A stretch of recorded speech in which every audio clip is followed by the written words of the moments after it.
As long as Hollywood has existed, there's been celebrity endorsements. Celebrities have promoted absolutely everything, and now with the internet, endorsements, sponsorships, and product placements are at an all-time high. While this channel doesn't do sponsorships, there are many fine celebrity and influencer endorsements from talented people who make quality content. But on the other side, there is a dangerous side to celebrity endorsements, and many believe the most harmful celebrity affiliation of all is the many stars at the forefront of the alleged cult of Scientology.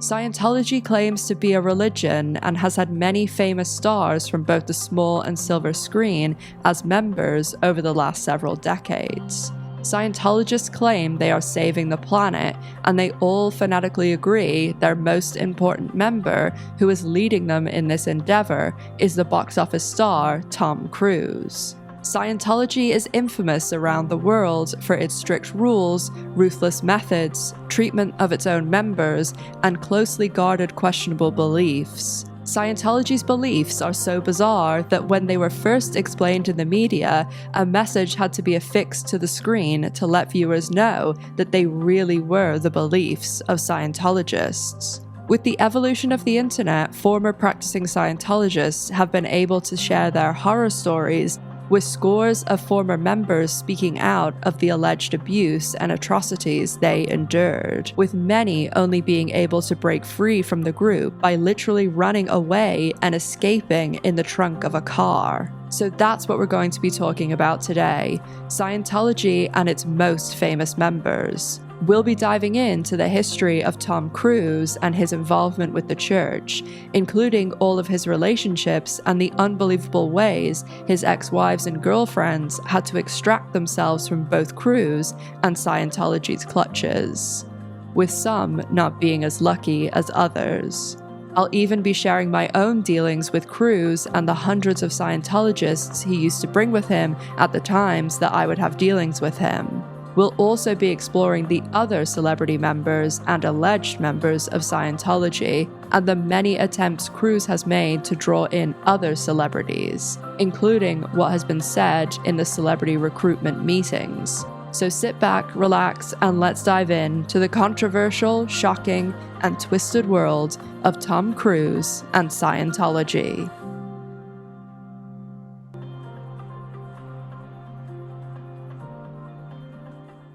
So as I said in the intro, today we're going to be talking about the celebrities involved, or who used to be involved, with Scientology. Of course, our main focus will be the biggest celebrity that's in Scientology and who most people think of when they think of Scientology, Tom Cruise. But we'll also be discussing many of the other public Scientologists that most people think of when they think of Scientology. And we're also going to be discussing many of the former Scientologists and those celebrities who are actually not open about their involvement. Celebrities who, many of which will actively deny that they are involved. And these denials are for very specific reasons that we'll also get into. We'll also discuss the many celebrities who Scientology has tried to lure into the group over the years. Many of these are A-listers that Scientology has allegedly spent hundreds of thousands and even millions of tax-exempt money to try and recruit these A-listers into their ranks. The IRS granted Scientology tax exemption status, and according to many past high-ranking Scientologists, this tax exemption status absolutely saved Scientology when they were going through a big financial crisis. These past Scientologists have also stated that the group employed very dirty tactics to pressure the IRS into granting this tax-exempt status, even investigating individual tax agents and doing whatever they could to make sure that Scientology was granted the exemption. Many of of these former Scientologists and other people in the know have stated that they believe the withdrawal of this exemption would likely signal the end of the organization, and that's why many ex-Scientologists who speak out and try and fight back against the organization really highlight how much this exemption status assists Scientology. The reason I wanted to highlight that tax exemption status at the top of the video is because I want you to hold that in the front of your mind as we're going through everything that Scientology is both doing for its current celebrity members and doing in order to recruit and try and lure in other celebrities. As all of these millions of dollars that are being spent in a small way due to the tax exemption are coming from us US taxpayers. So we want to very briefly explain what Scientology is, but mainly focus on the vast majority of celebrities in Scientology, how those celebrities got involved, why so many celebrities are in Scientology, and why so many of these celebrities today do not discuss Scientology at all. Many even actually deny they are Scientologists, and will also discuss why there aren't any celebrities joining in the current day. Scientology was founded in the early 1950s by the science fiction writer L. Ron Hubbard. Hubbard established the Church of Scientology in Camden, New Jersey,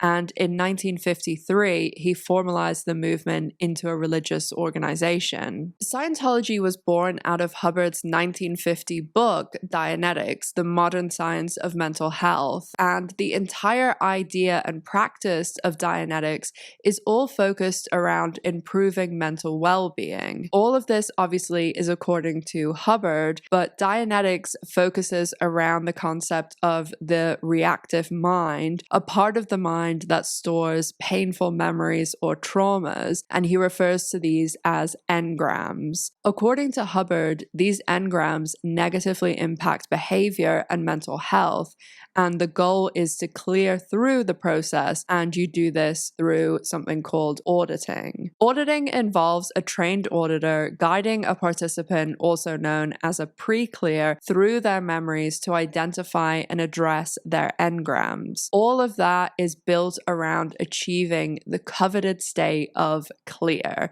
and I'm sure people have heard that phrase before. If a Scientologist achieves the level of clear, it means they are free from the influence of their past traumas. A lot of people are probably familiar also with auditing. There is a device called an e-meter, which was created by Hubbard, and the person going through the audit holds onto this e-meter, and the person who is performing the audit reads the e-meter. All the auditing sessions are recorded, and that is one thing that makes Scientology so powerful and dangerous, because these auditing sessions, people share everything, their deepest, darkest secrets, things that they've done wrong, cheating, crimes, absolutely everything. And Scientology will even tell celebrities that they're not recording them. So it means Scientology just has this wealth of blackmail material, and there's also other ways that they get this blackmail material. It's not just these auditing sessions that are obsessively documented either, because Scientology documents absolutely everything. So that's what Scientologists are doing and trying to achieve, but what are their actual beliefs? If I would have been making this video and looking for this information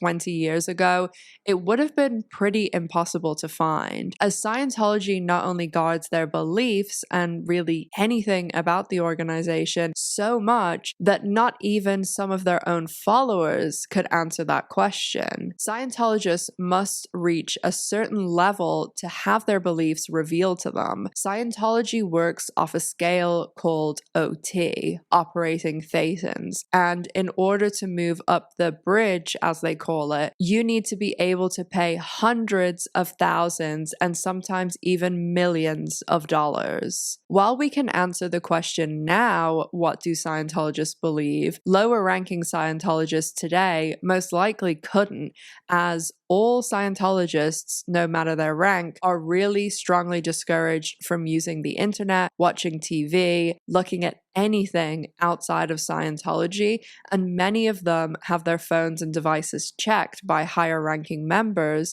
and security, and many members, mainly those in the Sea Org, are not even allowed phones. The Sea Org is made up of the most dedicated Scientologists, and they basically work for Scientology. They can do everything from cleaning to being very high up and being involved in the top level decisions of the religion. And these members also infamously sign a billion-year contract to be a part of this esteemed group within Scientology. Scientology sometimes will refer to it as their kind of military, as they do sometimes wear what looks like Navy uniforms. The only reason today that we know the secret Scientology beliefs is because of South Park, and I'm really not joking about that. In November 2005, exactly 24 years ago, South Park premiered an episode called Trapped in the Closet. This episode went over the basics of Scientology while also making fun of the organization as a whole and its major celebrities like Tom Cruise. Prior to this episode, not only was not a lot known about Scientology, but no one went after the group because of fear of being sued. South Park put the group's practices out there and showed also that Scientology might not be as keen to sue and go through discovery. South Park also famously had "This is what actual Scientologists believe" plastered on the screen the entire time they were explaining what the religion believes. We'll also touch on this episode later when we talk about one of the voice actors from South Park, Isaac Hayes, as there is a lot about Hayes and this episode in particular that I really found surprising when I was researching this video, and I couldn't believe I hadn't heard some of this stuff before. As always, everything I've used for this video is in the sources, which is the Google link below. All the articles, videos, they're labeled and linked, so you can go and look into everything yourself if you want to know more. Also, please do not take any of the sources I'm using as endorsements. I'm just simply showing you where I got the information because I think it's important to disclose that, and also important that people are able to then go and find more information if they want to. In 2005, the general public knew a little bit about auditing, e-meters, and going clear, and I will get into how I first ever learned about that, and that was when I moved to Tampa. And the first time that I was ever tried to be recruited into Scientology, the last time I was ever tried to be recruited actually involved Tom Cruise himself, but we'll get into that later. But by the end of 2005, thanks to South Park, people also knew about the main spiritual concepts of Scientology, which was centered around the idea of the Thetan. If you remember when I mentioned the operating Thetan, those are the levels. Scientology, they actually view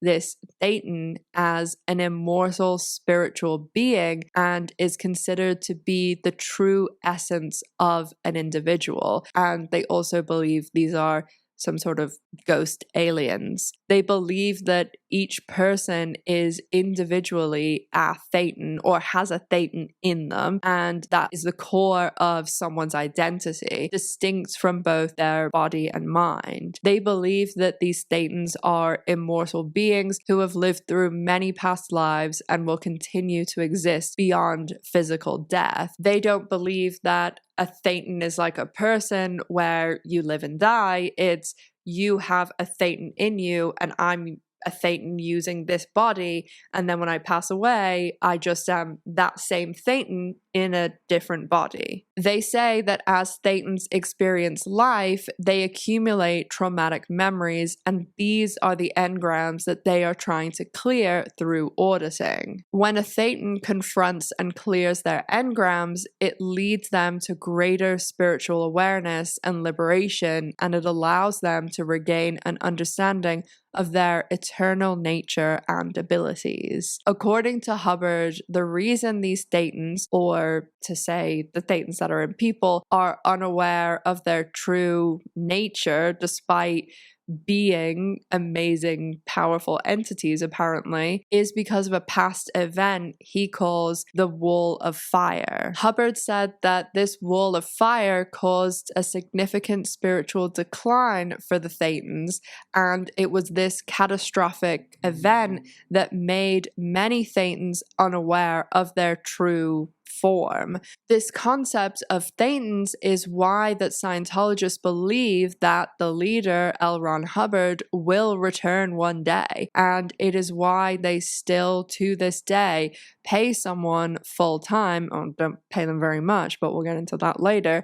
They actually pay someone, and it's their full-time job, to go every single day to Hubbard's and lay out his pajamas just in case he comes back as a Thetan in the middle of the night. So why are so many celebrities associated with Scientology? And saying a lot of celebrities, that isn't necessarily true. While for its numbers, it does have a lot of celebrities, because despite the numbers that Scientology try and claim, most people, from experts to ex-Scientologists themselves, all agree that the numbers are much, much lower than Scientology reports. And although it was a lot higher in the 90s, there really only appears to be between 25 and 40,000 active Scientologists today. And a lot of these active Scientologists are in Clearwater, Florida. Out of that 25 to 40,000, there are some well-known celebrities like Tom Cruise, who is one of the biggest movie stars, Elisabeth Moss, who's a huge TV star, John Travolta, who was obviously huge in the 80s and 90s, Danny, Chris, and Alana Masterson, and many, many more that we'll get into. And there's also a lot of lesser-known celebrities in that group too.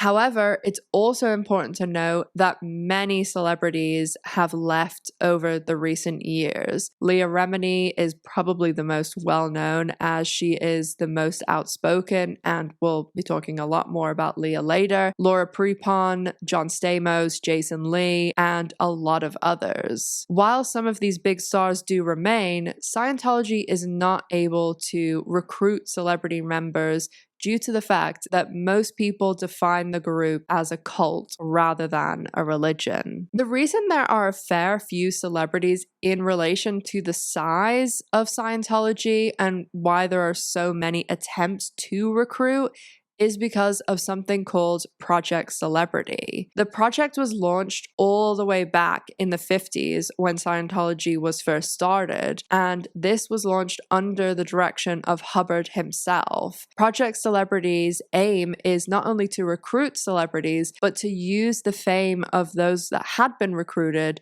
to spread the controversial group's message, attract new members, and to enhance the group's public image.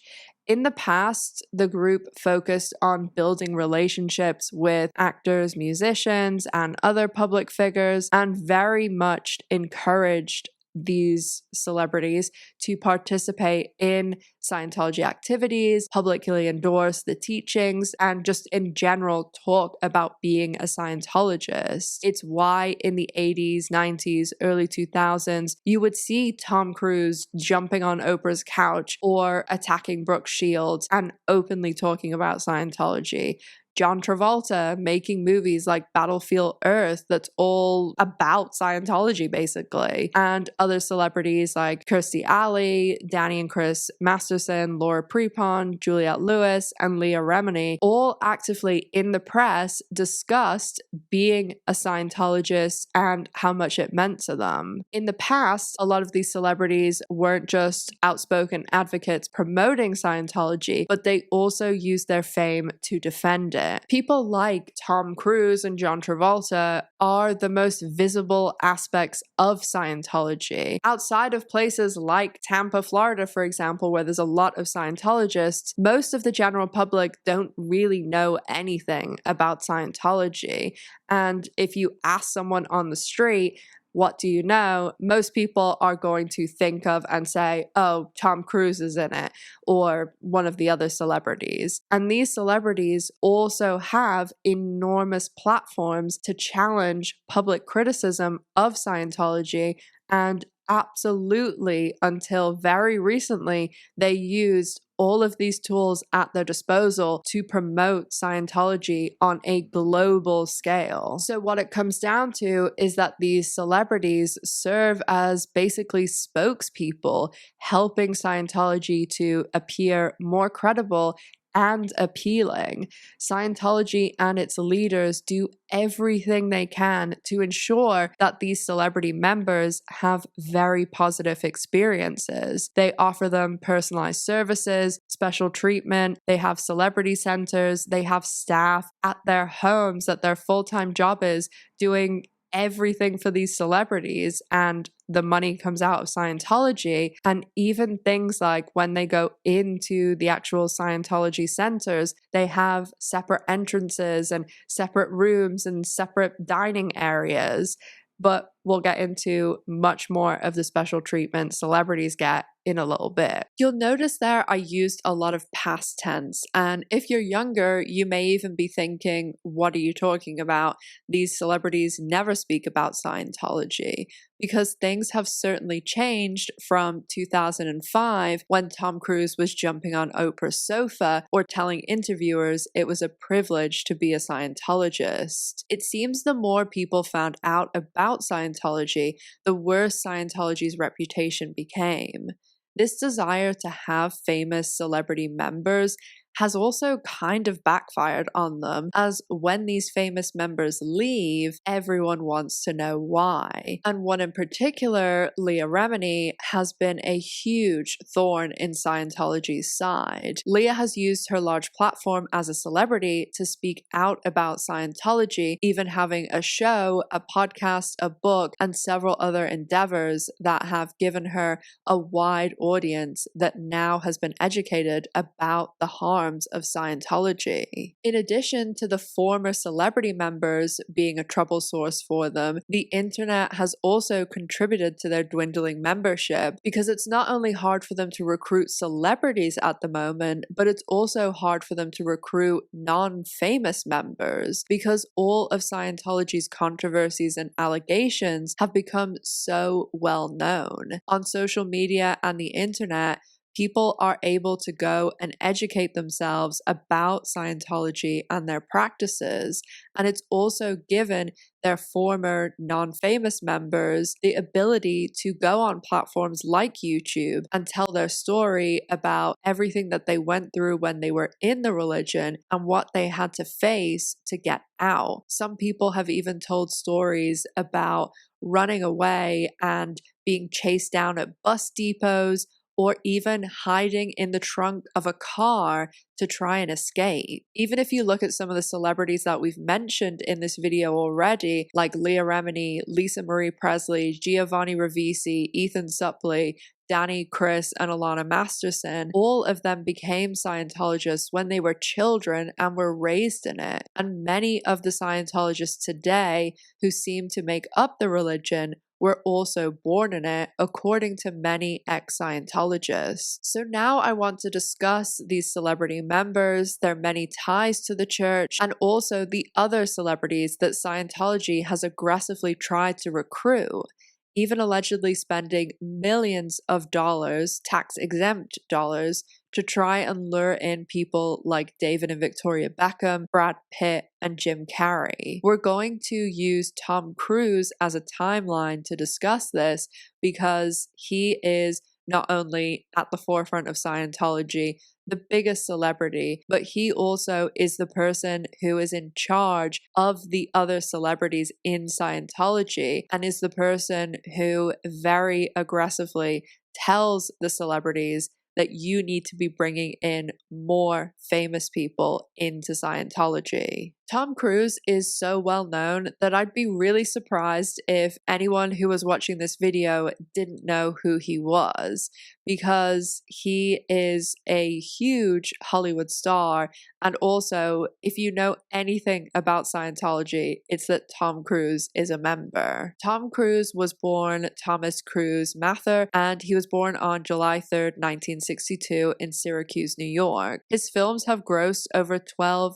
billion, and he is one of the highest grossing actors of all time and one of the world's highest paid actors. He has 3 sisters who are also now involved in Scientology, and he grew up very low income and says his biological father was a merchant of chaos and treated his children and wife terribly. Cruise moved around a lot as a child, and he grew up all across the US and Canada, going to 15 schools in 14 years. Cruise actually grew up a Catholic, and he wanted to actually be a priest, even going to school originally to become a priest. But as we all know, he then transitioned into acting, and he first started making traction in the 1980s with his first big breakout starring role in the 1983 film Risky Business. This was quickly followed by the massive film Top Gun in 1986, and Cruise then went on to a string of other successful films in the late 1980s and all through the 1990s, and by the time he went into the year 2000, he was a massive star with 3 Golden Globe Awards and an Oscar nomination. Just after the success of Top Gun in 1987, Cruise married his first wife, Mimi Rogers, and it is believed that Mimi Rogers is how Cruise got into Scientology, as Rogers was a Scientologist from birth because her father had become interested in Dianetics and L. Ron Hubbard in 1952 before Hubbard even formalized the religion and named it Scientology. Although Rogers herself has now left the church, Rogers and Cruise marriage was very short-lived, and they divorced in 1990, having actually split in 1989 after just 2 years of marriage. The author Lawrence Wright, who actually wrote a book on Scientology, the 2013 book Going Clear, Scientology, Hollywood, and the Prison of Belief, Wright and many other people, including ex-Scientologists, have all stated that Rogers was pushed out of her marriage with Cruise because Cruise had become interested in Nicole Kidman. And as you'll see throughout this video, what Cruise wants, Cruise gets, and usually it's Scientology who helps him get it. Tom Cruise and Nicole Kidman met on the set of the movie Days of Thunder. The couple married quickly in 1990, and they adopted 2 children together, Isabella and Connor. Kidman was not a Scientologist when she met Cruise and reportedly struggled with the influence of the church in her and Cruise's relationship. Allegedly, Scientology higher-ups, including the leader David Miscavige, who is also best friends with Cruise, saw Kidman as a potential problem as she wasn't a Scientologist, didn't appear to be sold in the religion, and her father was seen as one of Scientology's absolute enemies, as he was a psychologist. Scientologists do not subscribe to psychology, psychiatry, or any of the surrounding fields or practices, or anything to do with mental health.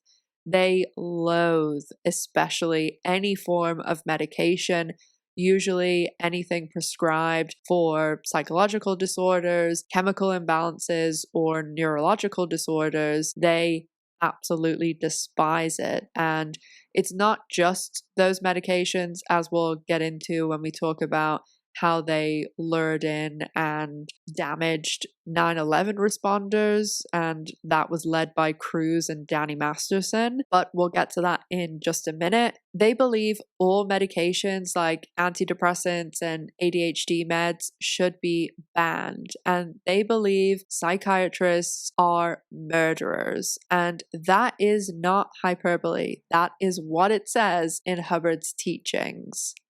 In fact, not many people know this, but if you have ever had any treatment from a psychiatrist, if you've ever been in a mental health facility, or if you have ever taken meds for depression, ADHD, anxiety, you can never go through auditing and become clear because it just completely rules you out in their eyes. Also, bizarrely, if you've ever taken LSD, apparently that's on the list too.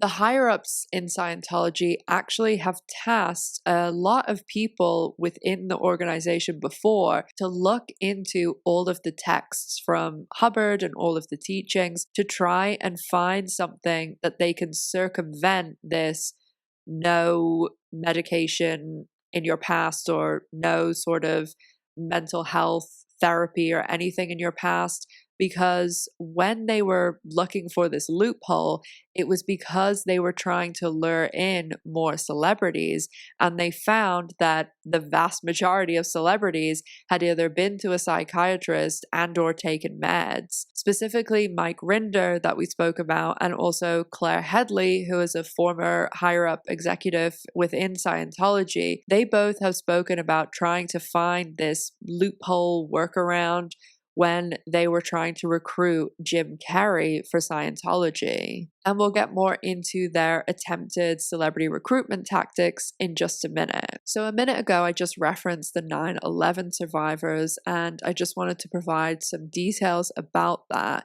And this is in relation to specifically the cast of that 70s show, especially Danny Masterson, and also Tom Cruise and a bunch of other celebrities that we'll talk about were involved with this. I have briefly referenced this in my February video about the cast of that 70s show, but if you haven't seen that video or any of my other videos on the cast of that 70s show, you don't need to. The only context that you need is that Ashton Kutcher and Mila Kunis wrote letters of support for Danny Masterson after he was convicted of multiple violent rapes. And Ashton and Mila wrote these letters speaking to his character, what an amazing person he is, and how Masterson was one of a handful of people that they would leave their young daughter alone with. Kutcher and Kunis wrote these letters after Masterson was convicted.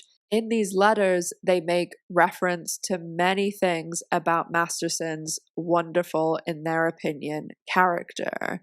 One of the examples that they highlight is how after 9/11, Masterson was so motivated to help that he rallied his co-workers to help the firefighters and other rescuers that were there in New York on 9/11. This, among many other things mentioned in those letters, are very far from the truth, because Masterson didn't help firefighters, rescuers, or anyone.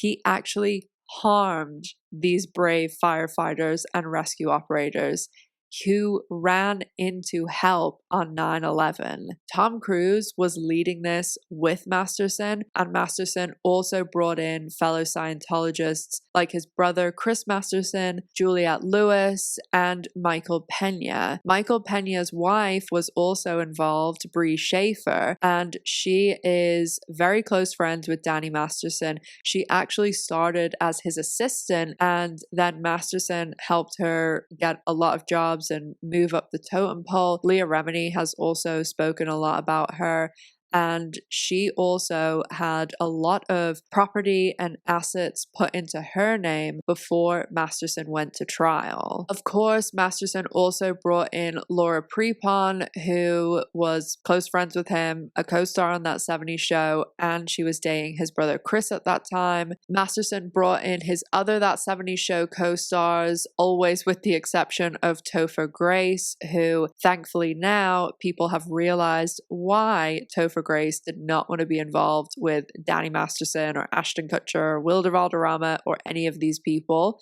And there is another smattering of celebrities that were involved and went to this, like Bradley Cooper, Eva Longoria, and Kate Mara. This program lured firefighters in and was investigated and covered by the New York Times. But in a nutshell, they basically told firefighters that they could join this medical detox program and that they needed to stop all of their prescribed medications, which included inhalers, antidepressants, blood pressure medications.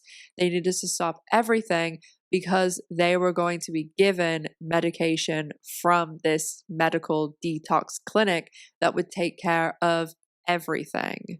Oh, so they would be taken off of the drugs that were prescribed to them by a professional in the field. Yes.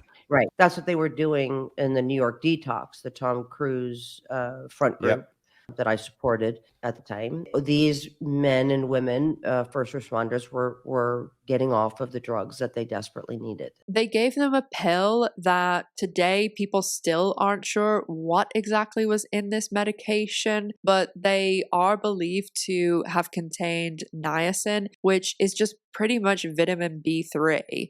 There were a lot of alarming issues and practices happening at this center. There was even one instance where a man was having trouble breathing after being given a large dose of this just basically vitamin B3 pill and being put in a 170-degree sauna and then told to exercise. The staff were discouraged from calling 911 in emergencies, so when the man started turning blue, the clinic higher-up said he was just experiencing a manifestation and that he should just refer back to Hubbard's book, Clear Body, Clear Mind. Allegedly, in the first half of Cruise and Kidman's marriage, Cruise pulled back from Scientology, and this caused the leader, David Miscavige, to have a great concern, as not only was Cruise an A-list star promoting Scientology, but Cruise and David Miscavige were extremely close. Miscavige persisted with Cruise, and according to many ex-Scientologists and other people familiar with Cruise,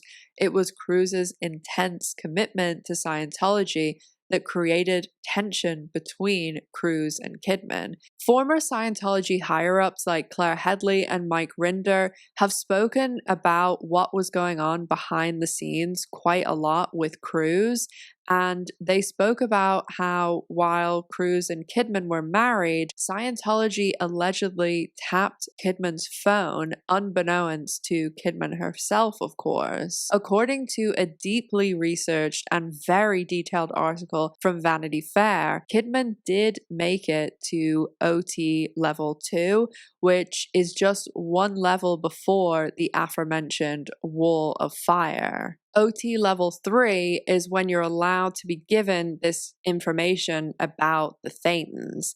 There is actually a bit of additional information to the Thetans and what is learned at OT level 3. I just didn't want to overwhelm everyone with this absolutely very out there information, but the Thetans actually came 75 million years ago and were sent from a galactic emperor named Xenu. And the Thetans got here because Xenu sent millions of them on a spaceship, and they were all frozen on the spaceship because his kingdom was overpopulated.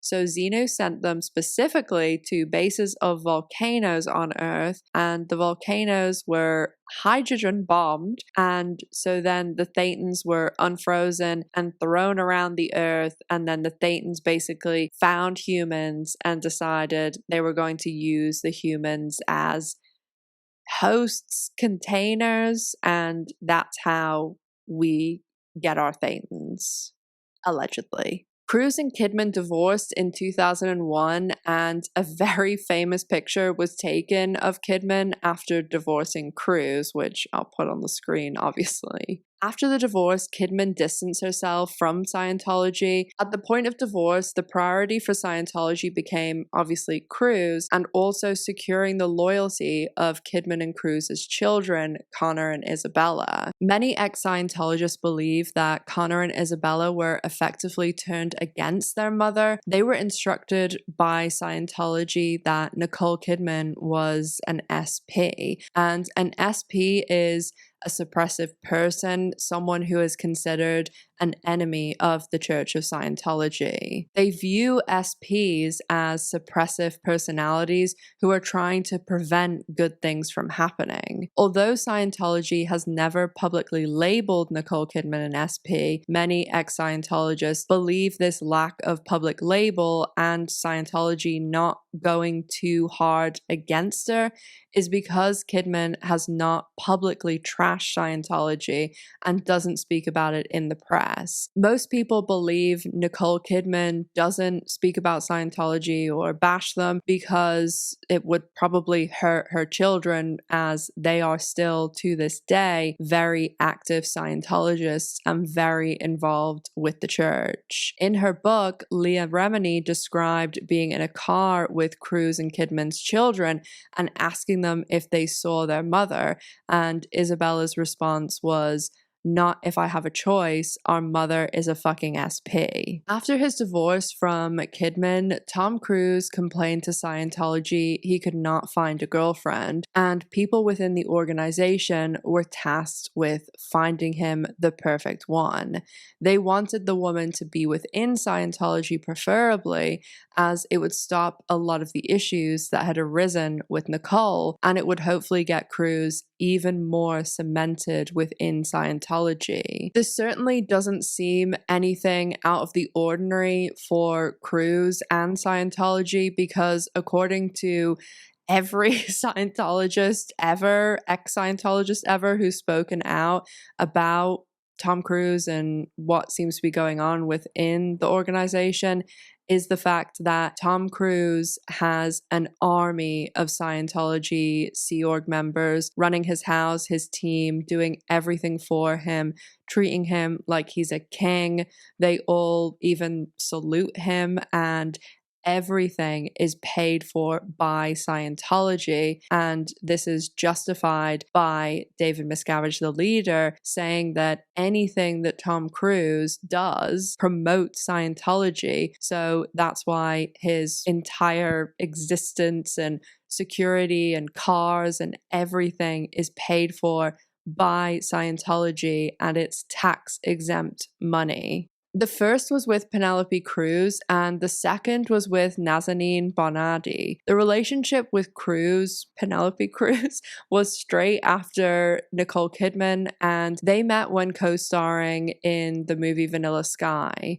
Allegedly, Penelope Cruz took several Scientology classes and did some auditing, but never joined the religion. It was again Tom Cruise's very strong Scientology ties that was the apparent reason for the ending of their relationship in the first half of 2004. The next relationship with Nazanin was put together by Scientology. There was a team of screeners at the Scientology headquarters called Gold Base that had a basic audition period after Cruise had failed to lure in some other actresses like Sofia Vergara and Scarlett Johansson. In 2004, Nazanin was 25 and Cruise was 43, and they began dating in November 2004. Nazanin is a very beautiful Iranian-born woman who was raised in London and whose mother was a Scientologist. She graduated with honors in biological sciences from the University of California at Irvine, and at that time she had plans to go to medical school. When Nazanin was found for Cruise,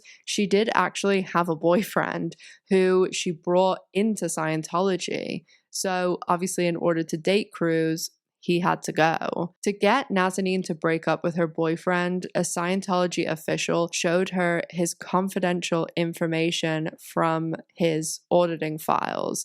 And after seeing his deepest, darkest secrets, Nazanin chose to end the relationship. The month prior to when she started dating Cruise in October 2004, the prep began to get Nazanin prepared, because at the time she was only 25, she was looking to go to med school, she didn't have the acting career she has today, and they needed to bring her up to Tom Cruise approval level, allegedly. She was brought to the Celebrity Center in Hollywood and was told by a high-ranking Scientologist that she had been selected for a very hush-hush mission that would entail meeting dignitaries around the world, and this mission would be helping to make the world a better place.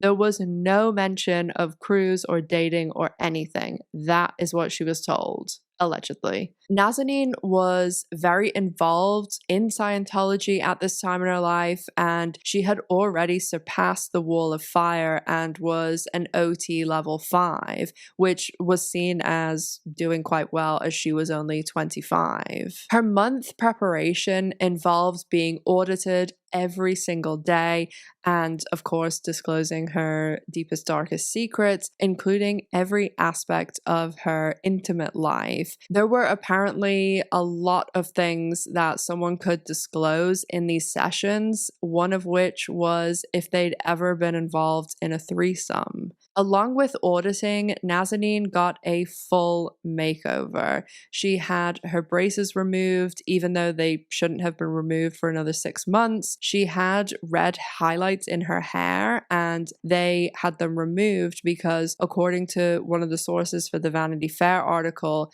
Tom Cruise would prefer if a woman had all dark hair, and this was, to quote them, to emphasize her ethnicity. After all of this, she was then brought to Beverly Hills to buy her an expensive wardrobe, of course, all financed by Scientology, and taking her to stores like Saks and Burberry. At this stage, she had had the full makeover, all the auditing, and she still had no idea what this mission was. Never mind that it would be dating Tom Cruise. She was given lots of confidentiality agreements and told if she violated them, she would be kicked out of Scientology, shunned by her family and friends, and declared an SP immediately. She was then asked to write an essay about her goals for life and goals for a partner, and she also had to include things like her perfect first date and other things she liked to do and her preferences. Scientology then allegedly flew her to New York City. Again, she still has no clue what's going on. They checked her into a hotel and told her to get a good night's sleep. The next day, she was filled in on what the mission actually was, and obviously she was completely shocked and felt manipulated, but being all the pressure that was on her, she went ahead. And also, what else is she going to do? She's on her own in New York with no money, no way of getting anywhere, no phone, nothing. And she was also told, this is Mr. Cruise. We can't let him down. And Tom Cruise, again, is seen as this messiah in Scientology. That day, Nazanin and Cruise met and they went for sushi at Nobu. And then they went ice skating at Rockefeller Center, where the rink was closed down. So it was only them there. Well, them and Tom Cruise's huge entourage. Remember how I said earlier that they had her write down her perfect first date? Well, what did she write down? Sushi and ice skating. The first night they met, they spent together, but according to the sources from Vanity Fair, they didn't sleep together. But Cruise, that night, after spending exactly 1 day with her, told her, I've never felt this way about anyone before. Cruise was staying at the Trump Tower, where he took up him and his entourage took up the entire floor, and Cruise always has this enormous entourage with him, and I can absolutely verify this because the over 15, 16 times that I've been around him, he has always had a huge entourage, and I've never seen fewer than a dozen people. And that was when he was just going to the movies with his son, but there was still a dozen other people there.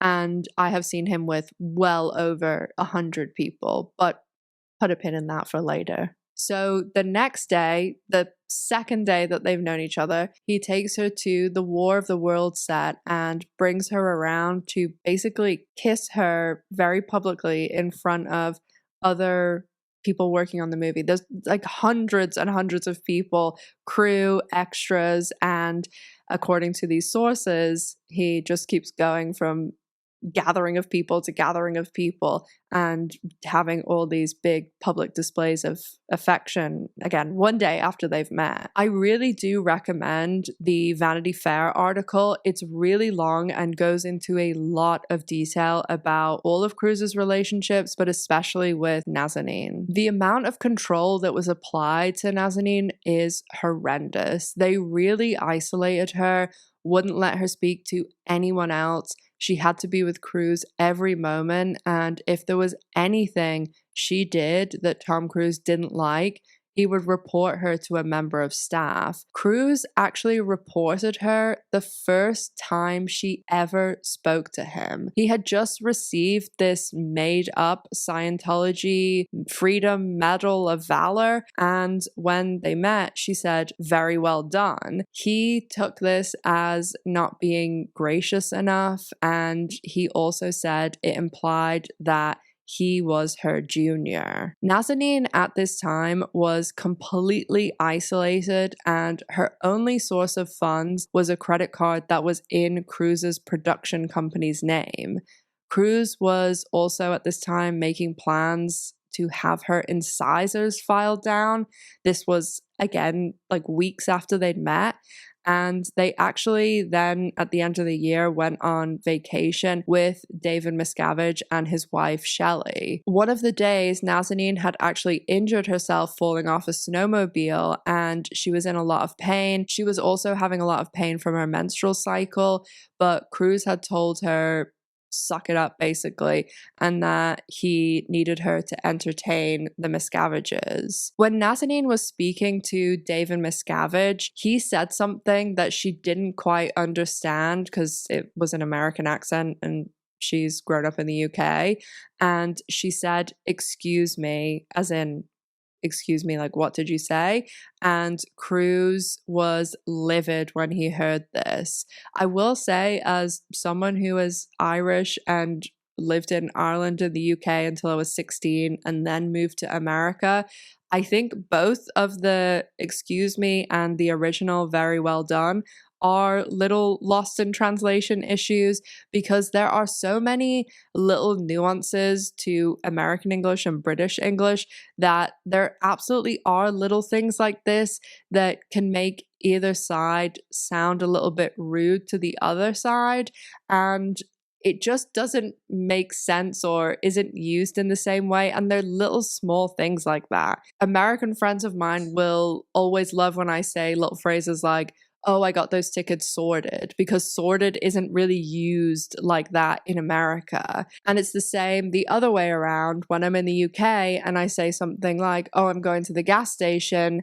British people think that's funny because they say petrol. "Excuse me," I would totally use in the UK to say, "I didn't hear you, what did you say?" But in America, I wouldn't use that because that isn't used that way. There's just little silly things like that. Same with "very well done." Sometimes, well, a lot of the time, British people put these super little emphasis words that don't contribute or mean anything, but they're just in there.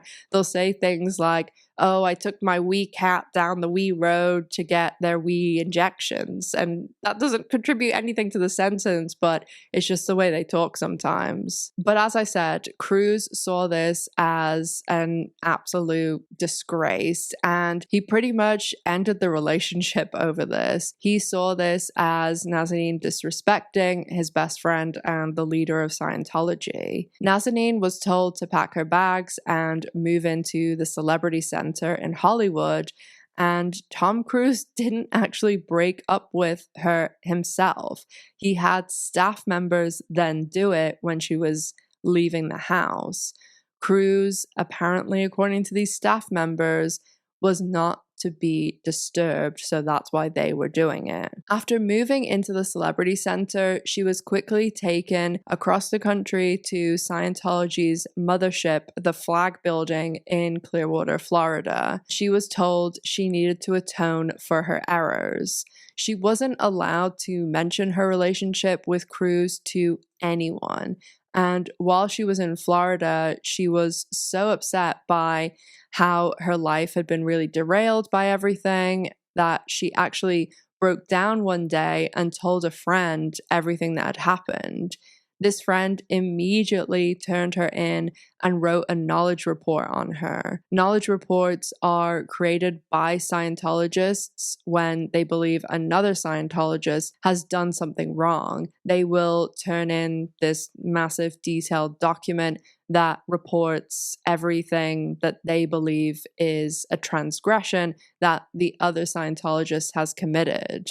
After the report was turned in, Nazanin was allegedly severely punished for more than 2 months. She had to do things like scrub toilets with a toothbrush on her hands and knees, clean bathroom tiles with acid, and dig ditches in the middle of the night. She was also harangued for hours and made to confess what a horrible human being she was, all over what I've told you, those comments and nothing. After that, she was sent out to sell Hubbard's Dianetics book on the street and try and recruit people, a job she continued to do when she was finally allowed to return to LA.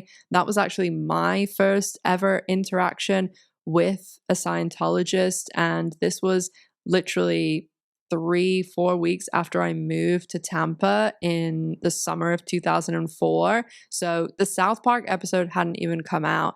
I was 16. I knew really nothing about Scientology other than, oh, Tom Cruise and like these celebrities are in it. And they didn't even say they were Scientologists. My friends and I were walking down the street, and this was the first time I probably ever was in Ybor. And I didn't even know, like, they're my friends now, but I didn't even know them that well then. And we were just walking down the street, and basically one of these people came up to us and they presented it like, oh, do you want to know more about psychology? But they obviously didn't say psychology. They were saying like your mind. And they brought us into one of these little, they used to have these little centers in Ybor. They don't have them anymore. I think they're all in Clearwater now.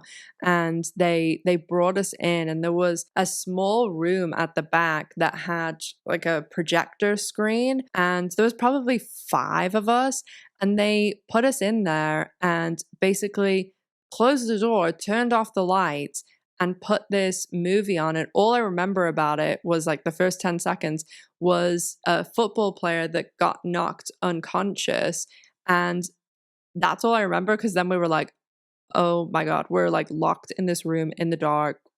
Who are these people? And so we decided, oh, we're just going to walk out.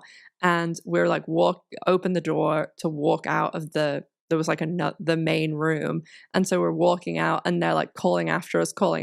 And we're like, no, we're getting out of here.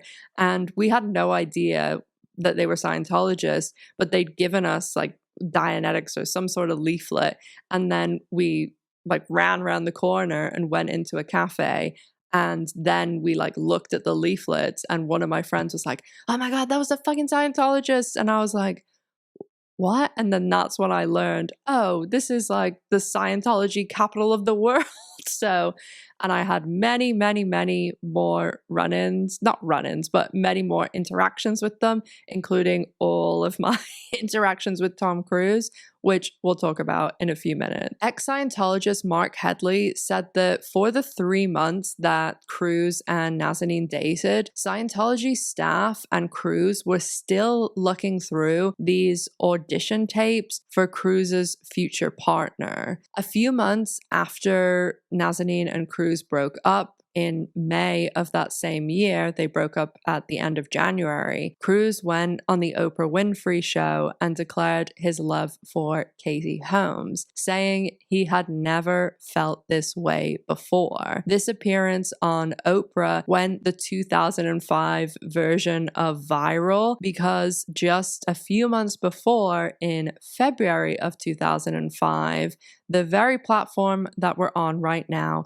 was created, making the video clip very easily shareable, like nothing had been shareable before. And this really was one of the first big celebrity things that went viral. I'm sure anyone who was around can see this clip crystal clear in their mind of Cruise jumping on the sofa. See, I just did it, jumping on the couch. And Katie Holmes, when the camera cuts to her backstage, she looks very awkward. One thing that I always found very curious about the whole Katie Holmes, I mean, there's many things actually that I find curious, but one of the things that I found really strange, even in the beginning, was they obviously have like this age gap, and Katie Holmes isn't a Scientologist and all of that. But there was some interview that Katie Holmes did when she was in like the early seasons of Dawson's Creek.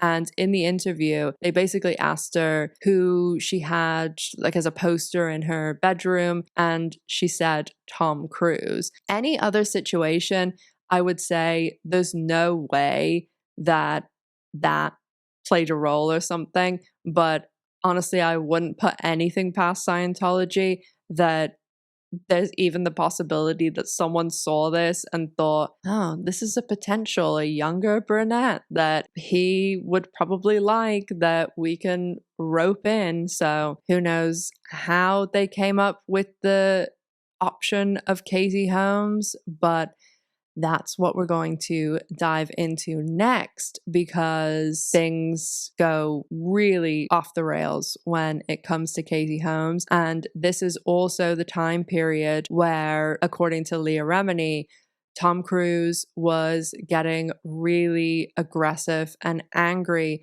with the other celebrity Scientologists because they weren't bringing in any other new celebrities to Scientology. And one thing about Tom Cruise that a lot of celebrities or people that have dealt with him behind the scenes say is that he is a fake nice guy and John Travolta is an actual nice guy. I've only met John Travolta once for like 5 minutes when he was at I used to run like the big AMC cinemas in Tampa when I was in university, and I had the Woodlands one for a while, and then I had Veterans and West Shore, and anyone in Tampa will know those ones. The Woodlands one was Scientology's cinema, and so we used to run tons of their events, and anytime a Tom Cruise movie came out, he used to take them all to see it, and he'd rent out like tons of theaters. So that was usually like my interactions with him, and he used to come like with his kids too. He was there all the time, and they would show up in buses, and they all used to get the same thing. I think I've told this story before on the channel, but they all got mozzarella sticks and Sprites, and they all had the uniform on all the time. So when we would see the buses pull up, be on the radio like, the Scientologists are here, fire the mozzarella sticks. I have been going back and forth whether to add this extra little anecdote in about my dealings with Cruise and the Scientologists, because I have told it once before on the channel, but I know not everybody watches every single video, and it is really funny, and it's short.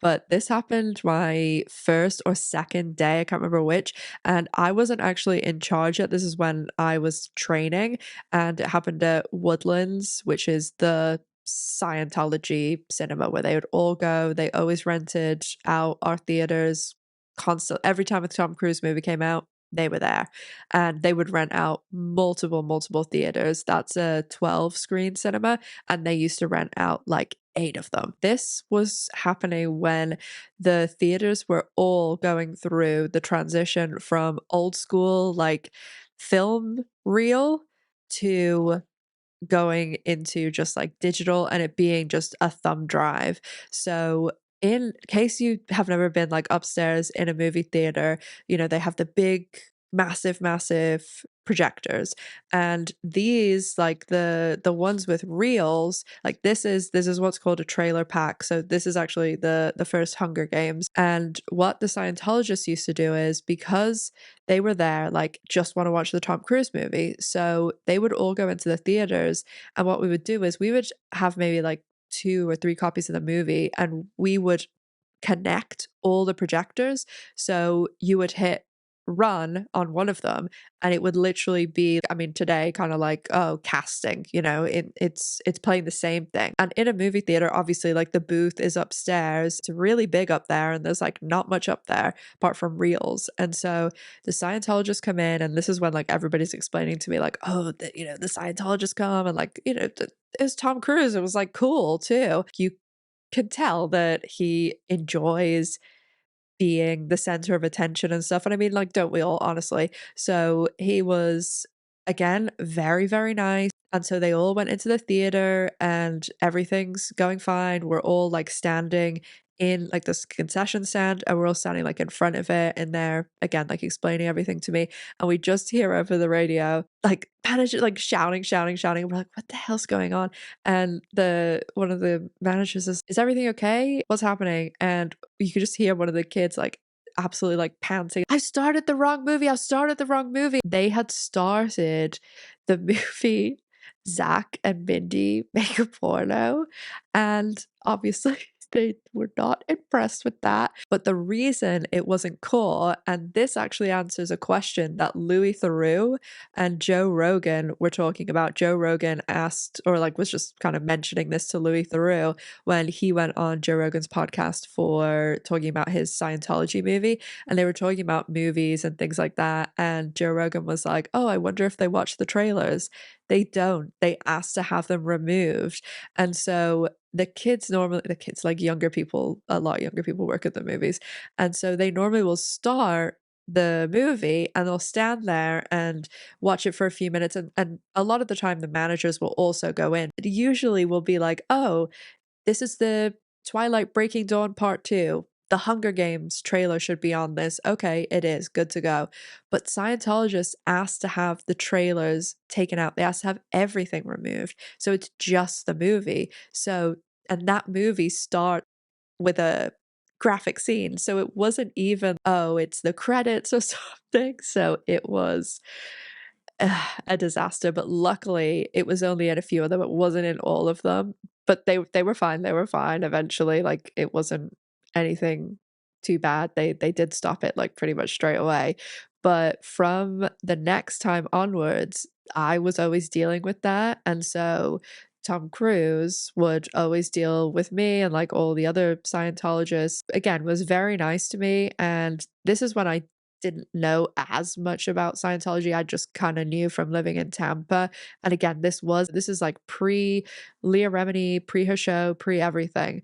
And he used to invite me to like the center sometimes.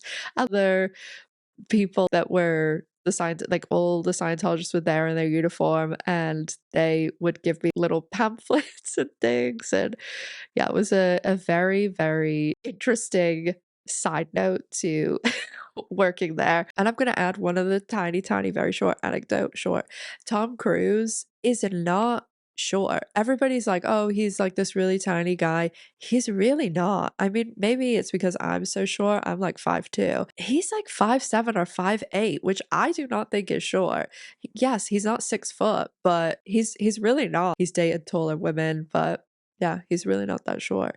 But anyway, I hope you enjoyed those little anecdotes. I would really be interested in knowing if they still go to the Tampa AMCs. I did text a few like old colleagues to see if they knew anyone who still worked there, because I don't know anyone that still works there. You know, it was like well over 10 years ago. And I still go to those AMCs all the time. I took a picture in it the other day because I was there and I knew I was making this video. But I'd also be super interested to know, because every single movie at AMC starts with a freaking Nicole Kidman advertisement. So I'm sure they might request to have that taken off as well. But we used to put that in, like the little AMC, you know, logo and stuff.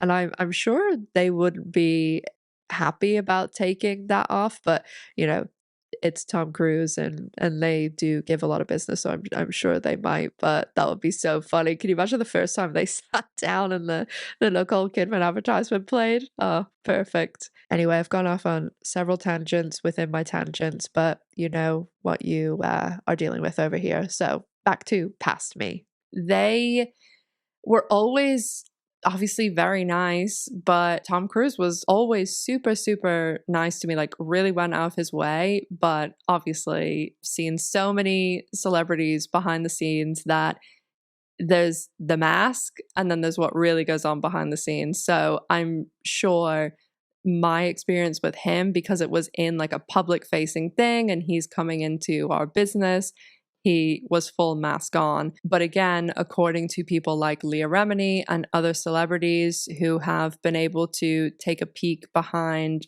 the scenes and behind the mask, they say that he is not the way he portrays himself to be. Although, as I said, I've always heard really nice things about John Travolta, and it seems as though he is someone that is more trapped in Scientology because of allegedly what they know about him, and because he's really never been able to live the way he wants to live. And I always hear, I mean, everybody always hears these rumors that so-and-so is leaving, so-and-so is leaving. And Leah Remini said this a lot. And I've also heard just other people I know and ex-Scientologists say this, that unless it actually is coming out of the celebrity's mouth or they have left, and even sometimes there's some celebrities that say they've left that they haven't, it's not actually happening, because you'll hear this rumor all the time, Tom Cruise is leaving Scientology, and it usually coincides with when he has a big movie coming out, because they want to provide some sort of justification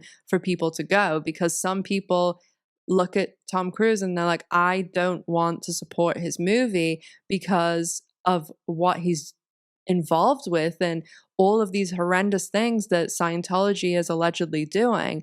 But if they hear, oh, maybe he's leaving, then that might just be the little justification or nudge that people can then go and see the movie. And I honestly really wouldn't be surprised if that was some sort of built-in thing for his movie's marketing and PR. So when Tom Cruise and Katie Holmes started dating in May 2005, it was big news and very talked about, especially after Cruise's appearance on Oprah. Through 2005, Cruise at this time was doing the movie War of the Worlds, and that is the same movie that he took Nazanin to the set of. War of the Worlds came out on June 23rd, 2005, and there was a lot of behind-the-scenes stuff that was spoken about in the media about this movie and also by people in the industry. And this movie was probably the film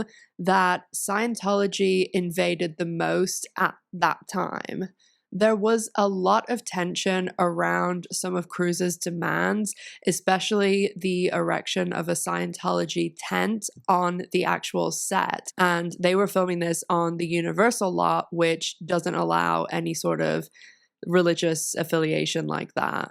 Most of the tension was between Steven Spielberg, the director, and Cruise, the star. And there's a very good article in The Telegraph that actually didn't come out until 2019. And of course, that's linked below. But the nuts and bolts were that while they were getting ready to film and everything prior to actually being on the set, Spielberg was pretty happy with Cruise, his dedication, how he worked as an actor, and they also had done Minority Report together, so they really were looking forward to this. They thought this was going to be a huge movie. So when Tom Cruise requested this Scientology 10, Spielberg actually intervened and he was allowed to put it up. So although everything started fine, throughout filming, there was a lot of tension that just escalated throughout the course of production, and a lot of this came from Cruise, his Scientology team, and just Scientology's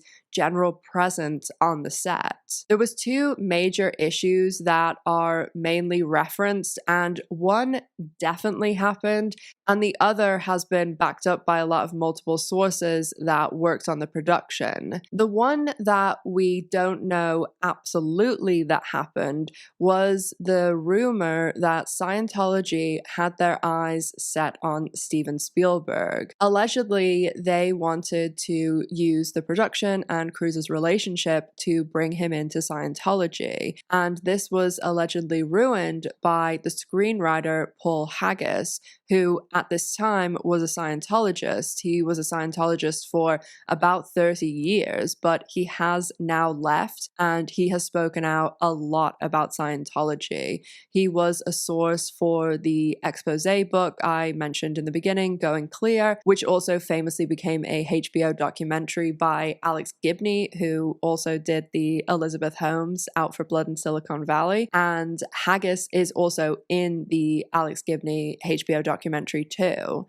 Prior to the tensions, Spielberg apparently said on the set, "Oh, I've met these Scientologists and they seem like the nicest people." And Haggis replied to him, "Yeah, we keep the evil ones in the closet," obviously joking. But Cruise heard this, or someone told him, and he was not impressed. And Haggis was called down to the Scientology Celebrity Center in LA and was reprimanded for this joke. As filming went on, things got more and more tense with Cruise and Spielberg, and just in general on the set.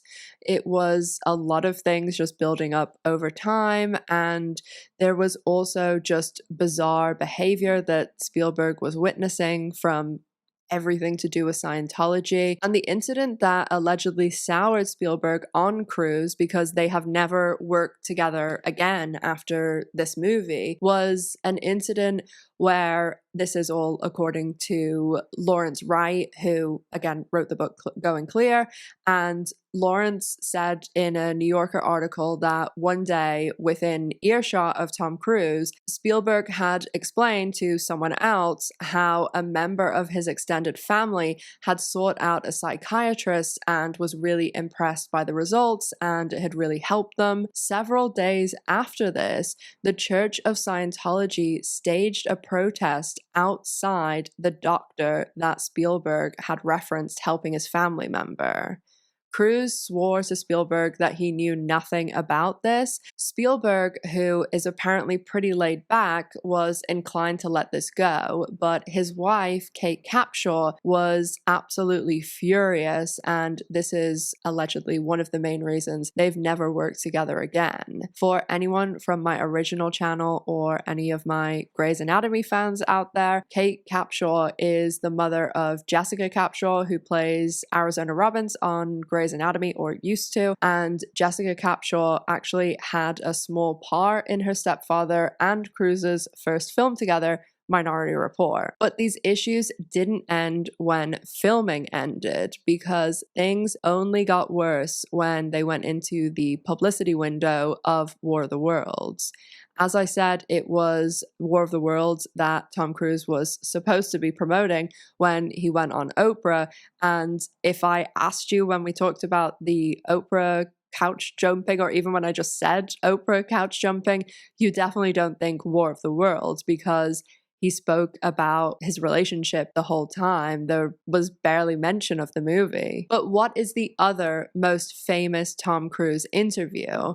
If you said the Matt Lauer interview, then 10 points to Gryffindor, or Hufflepuff, Ravenclaw, or Slytherin, whichever house you're in. And I know that's such a millennial thing to say, but Matt Lauer and Tom Cruise, the interview that they did was supposed to again be promoting War of the Worlds. And this interview, it was an absolute train wreck for Cruise and Scientology, because at least the Oprah interview, people, while they thought he was behaving like a lunatic, it wasn't scary lunatic. The Matt Lauer one absolutely was. You have to also remember, at this time, the public didn't really know much about Scientology. The general public really knew nothing, to be honest. And at this time, it was the summer of 2005. So the South Park episode hadn't even aired. People really knew, oh, this is just something Tom Cruise is in. All of these people like Mike Rinder and Leah Remini and everyone else, all the YouTube channels, the Headleys, Aaron, none of these people were out of Scientology, or at least speaking out then. And people just didn't know about many of the atrocities that we discussed today when it comes to Scientology. So people just thought it was this kind of wacky, zany club that Tom Cruise was in. They didn't think of Scientology like we do now. But this Matt Lauer and Tom Cruise interview really changed a lot of people's opinion about Cruise and the entire institution of Scientology. I will, of course, show clips, but in case you haven't seen the interview, Tom Cruise basically loses his shit with Matt Lauer over psychiatry.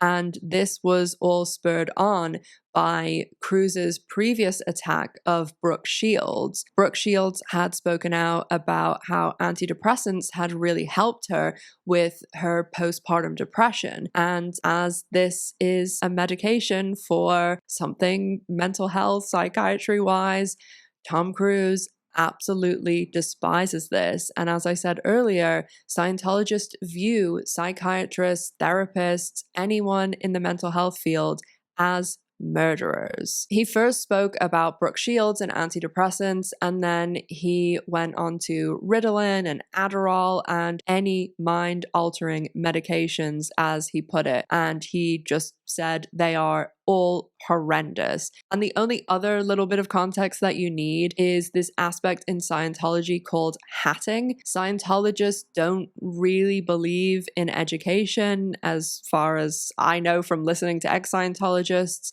and they think that Scientology makes them more knowledgeable than any professional, someone who's studied something, doctors, especially psychiatrists. And hatting is basically when you get signed off by Scientology as having had the training to successfully perform whatever function is required of a specific job. I work in the medical field, and I've had ex-Scientologists joke to me that Scientologists would probably think they can get hatted as a surgeon. So as I said, I will show you some clips, but Tom Cruise and Scientologists work under this assumption that basically if you read a few books and papers, it qualifies you more than a psychiatrist. And also keep in mind, they can't really use Google or the internet because a lot of them, well, anyone in the Sea Org isn't allowed on the internet or doesn't have a phone. But even people like Leah Remini, who were celebrities and out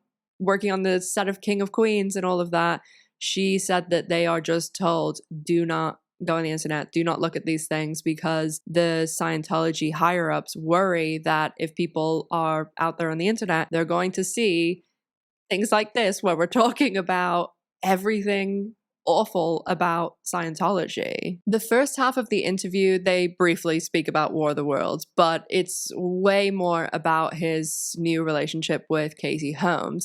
And just like the Oprah one, they keep cutting to behind the camera where Katie Holmes is sitting off to the side. When Katie Holmes and Cruise started dating, Katie Holmes kind of disappeared as an individual, and her career pretty much stopped. She just really became Tom Cruise's girlfriend. The first half of this interview, Cruise is smiling and joking and laughing and saying he's never been happier, but in a second he switches, and the entire second half of the interview, it is him completely unhinged, and he attacks Brooke Shields. He goes off on everything I said about antidepressants, Ritalin, Adderall, and for almost 8 minutes, exactly half of the interview, he just goes on a tirade about how well-researched he is and how everyone should just exercise their mental health issues away and use vitamins to treat their disorders. Tom Cruise got destroyed when this interview came out by comedians and sketch shows, and also the way it was delivered, because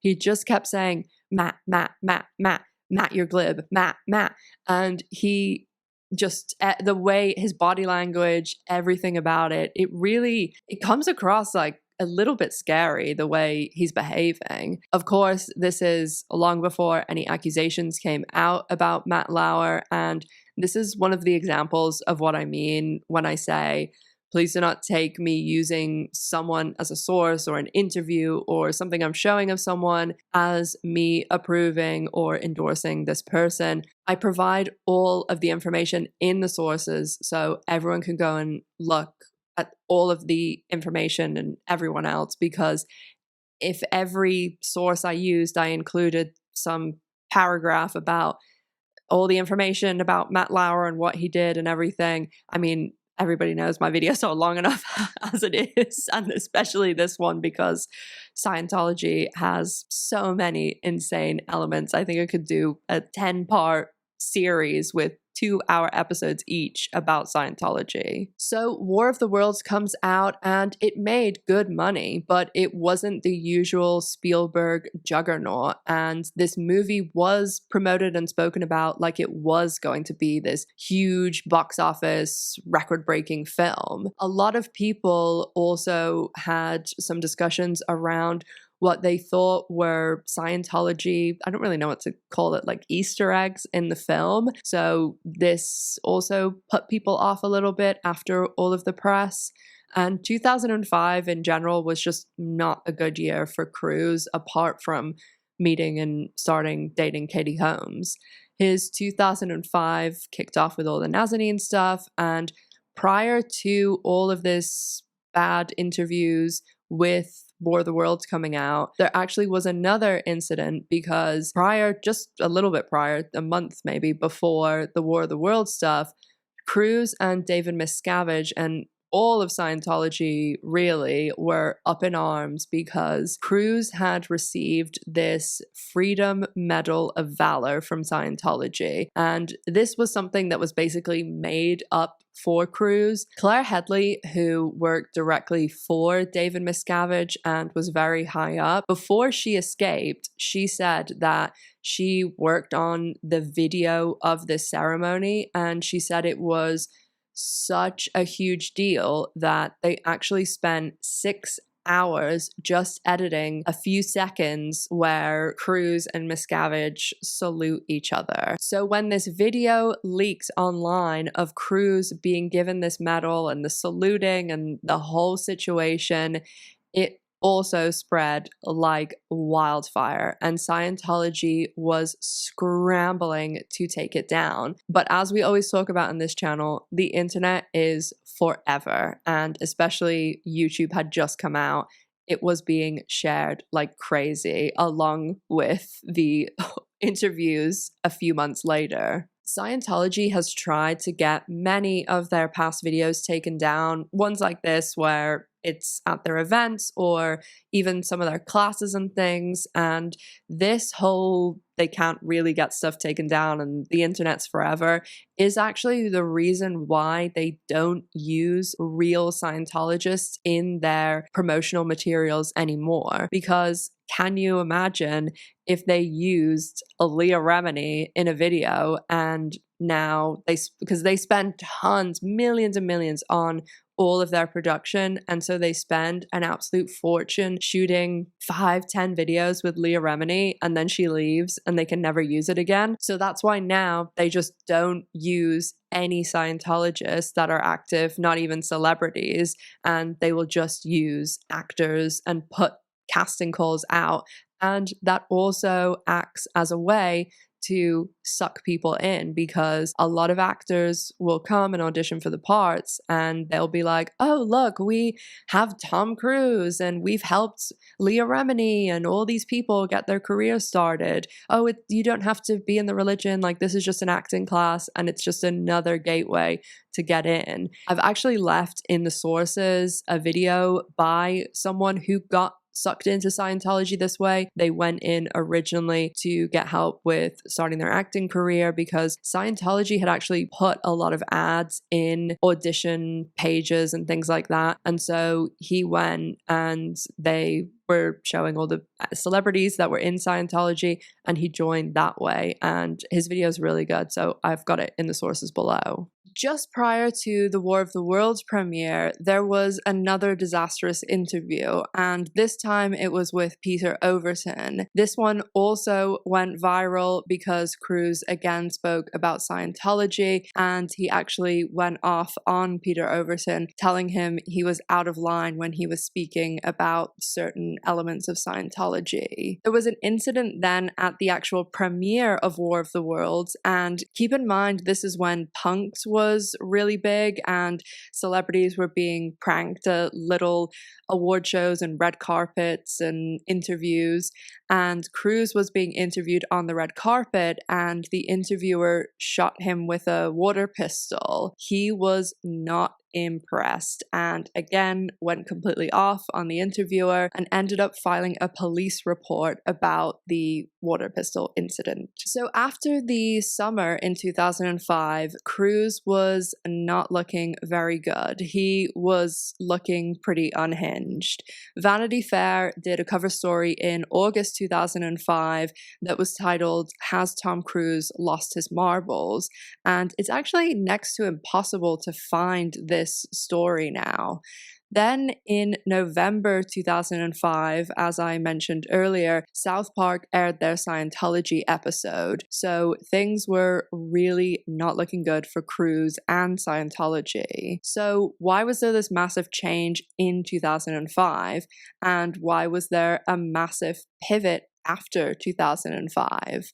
This is my own speculation because, as anyone knows who watches my videos, I like to try and look into and try and predict and explain celebrity PR strategies. In 2004, Cruise's publicist of 14 years, Pat Kingsley, resigned, and Cruise hired his sister, Leanne, who has, as far as I can tell, never had any experience at all with being a publicist, and she's also a Scientologist. Whether Cruise was just doing whatever he wanted, or whether it was his sister kind of egging him on to talk about Scientology because she is as well, this was just the year of unhingedness, and it came to a swift close, and his sister left the role after the South Park episode, just coincidentally apparently, and then he ended up bringing in an experienced publicist,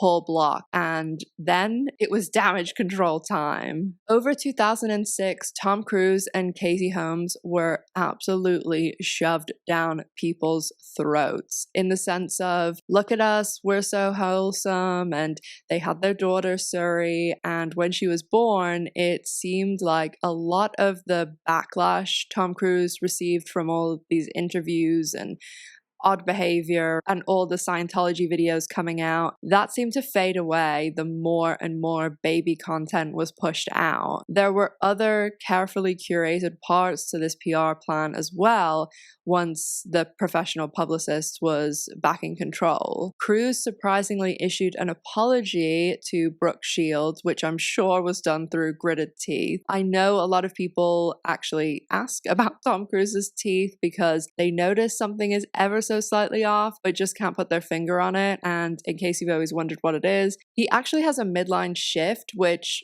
pretty much everyone, like 96% of people, they have a line that basically goes down the middle of their face, and your two front teeth, the centrals, the line where they're joined together, that runs down the middle of your face. But when you have a midline shift, the line is slightly to the right or slightly to the left, and this just creates that tiny little shift. Another person that we just spoke about on this channel, Amberlynn Reed, actually has this as well, but it is extremely difficult, costly, painful, time-consuming, and extensive to correct, so most people don't. So after Cruise's apology, there was tons of baby content pushed out.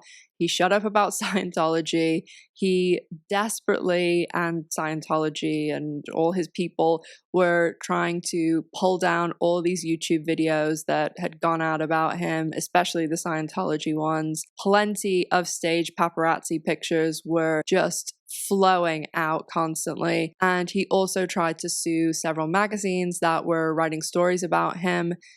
All of this is going on, and the last masterstroke in this PR image cleanup was to prove to the world that Tom Cruise was still a massive A-lister who was accepted by all of the best in the business. And what better way to do this than to have a massive wedding with a who's guest list. Tom Cruise and Katie Holmes got married in Italy in 2006, and Scientologists were calling this the wedding of the century. Leah Remini has said that this event was built around proving that Tom Cruise was still this big star who everyone at the top of their industries adored, even though he was a Scientologist and doing all these things in 2005. They invited so many people that they didn't even know to this because they just wanted the publicity of whomever this person was going. For example, Leah Remini has spoken about being told to invite her very close friend Jennifer Lopez. Scientology was very present at the wedding too, of course, and they even tried to extend their reach into non-Scientologists. I mentioned earlier about Scientologists not being allowed to be on the internet and not allowed to look at certain things and certain stories, watch certain movies. And this also goes for the subject of Tom Cruise. They don't want Scientologists reading anything that could possibly deviate from the story they tell them about Tom Cruise, which is he's saving the planet. Leah Remini mentioned that on the flight to Italy, Scientology officials tried to take Jennifer Lopez's Us Weekly and In Touch magazines just in case there was something in there bad about David Miscavige or Tom Cruise. And of course, Jennifer Lopez said, "This is a 12.5-hour flight. You're not taking my fucking magazines." David Miscavige was Cruise's best man, but strangely, Miscavige's wife, Shelley, who most Scientologists had never seen Miscavige without, wasn't at the wedding of the century. Leah Remini asked where Shelley was, and she was severely reprimanded and punished for doing so, as she was told she didn't have the rank to ask this question. She was sent to the flag headquarters in Clearwater, Florida for 3 months during the King of Queens hiatus to do her penance. Every single day she had to go and explain why she was having evil thoughts against Tom Cruise and David Miscavige, all over asking this one question. This decision to punish Remini would severely backfire, as this was one of the things that lit the fuse that would lead to Leah Remini blowing out of Scientology. Blowing out is how Scientologists refer to people leaving Scientology in a manner in which they cannot return. Aside from the fact that Shelley Miscavige wasn't at this wedding, the other significant thing to go on to have a lot of impact years down the road was that there was something implemented at the wedding by Katie Holmes' father. Her father is a lawyer, and according to many ex-Scientologists, her father never had any confusion about what sort of organization Scientology was and who Cruise was. He structured a settlement agreement should Holmes and Cruise divorce that was ironclad, and the physical paperwork was reported to fill 5 banker boxes. This ironclad prenup was allegedly done because Katie Holmes got pregnant. Allegedly, according to the Vanity Fair article, What Katie Didn't Know, Katie Holmes' father was actually trying to get her away from Cruise and Scientology because he was so concerned. This is in the very beginning of their relationship. Martin Holmes spoke to multiple people, including media outlets. At this time, Mark Headley, who had escaped Scientology with his wife Claire, was working at Life and Style magazine as a Scientology expert. Mark was told by the editors of the magazine that they had a source who said Martin Holmes wanted advice on how Katie Holmes could escape Scientology's clutches. Headley's advice was to speak out publicly against Scientology and then be labeled a suppressive person so that his daughter would have to choose between her father and Cruz. The editorial editor, Jared Shapiro, has also confirmed what Mark Headley said. After Headley gave his advice, Casey became pregnant and Headley was told, forget it.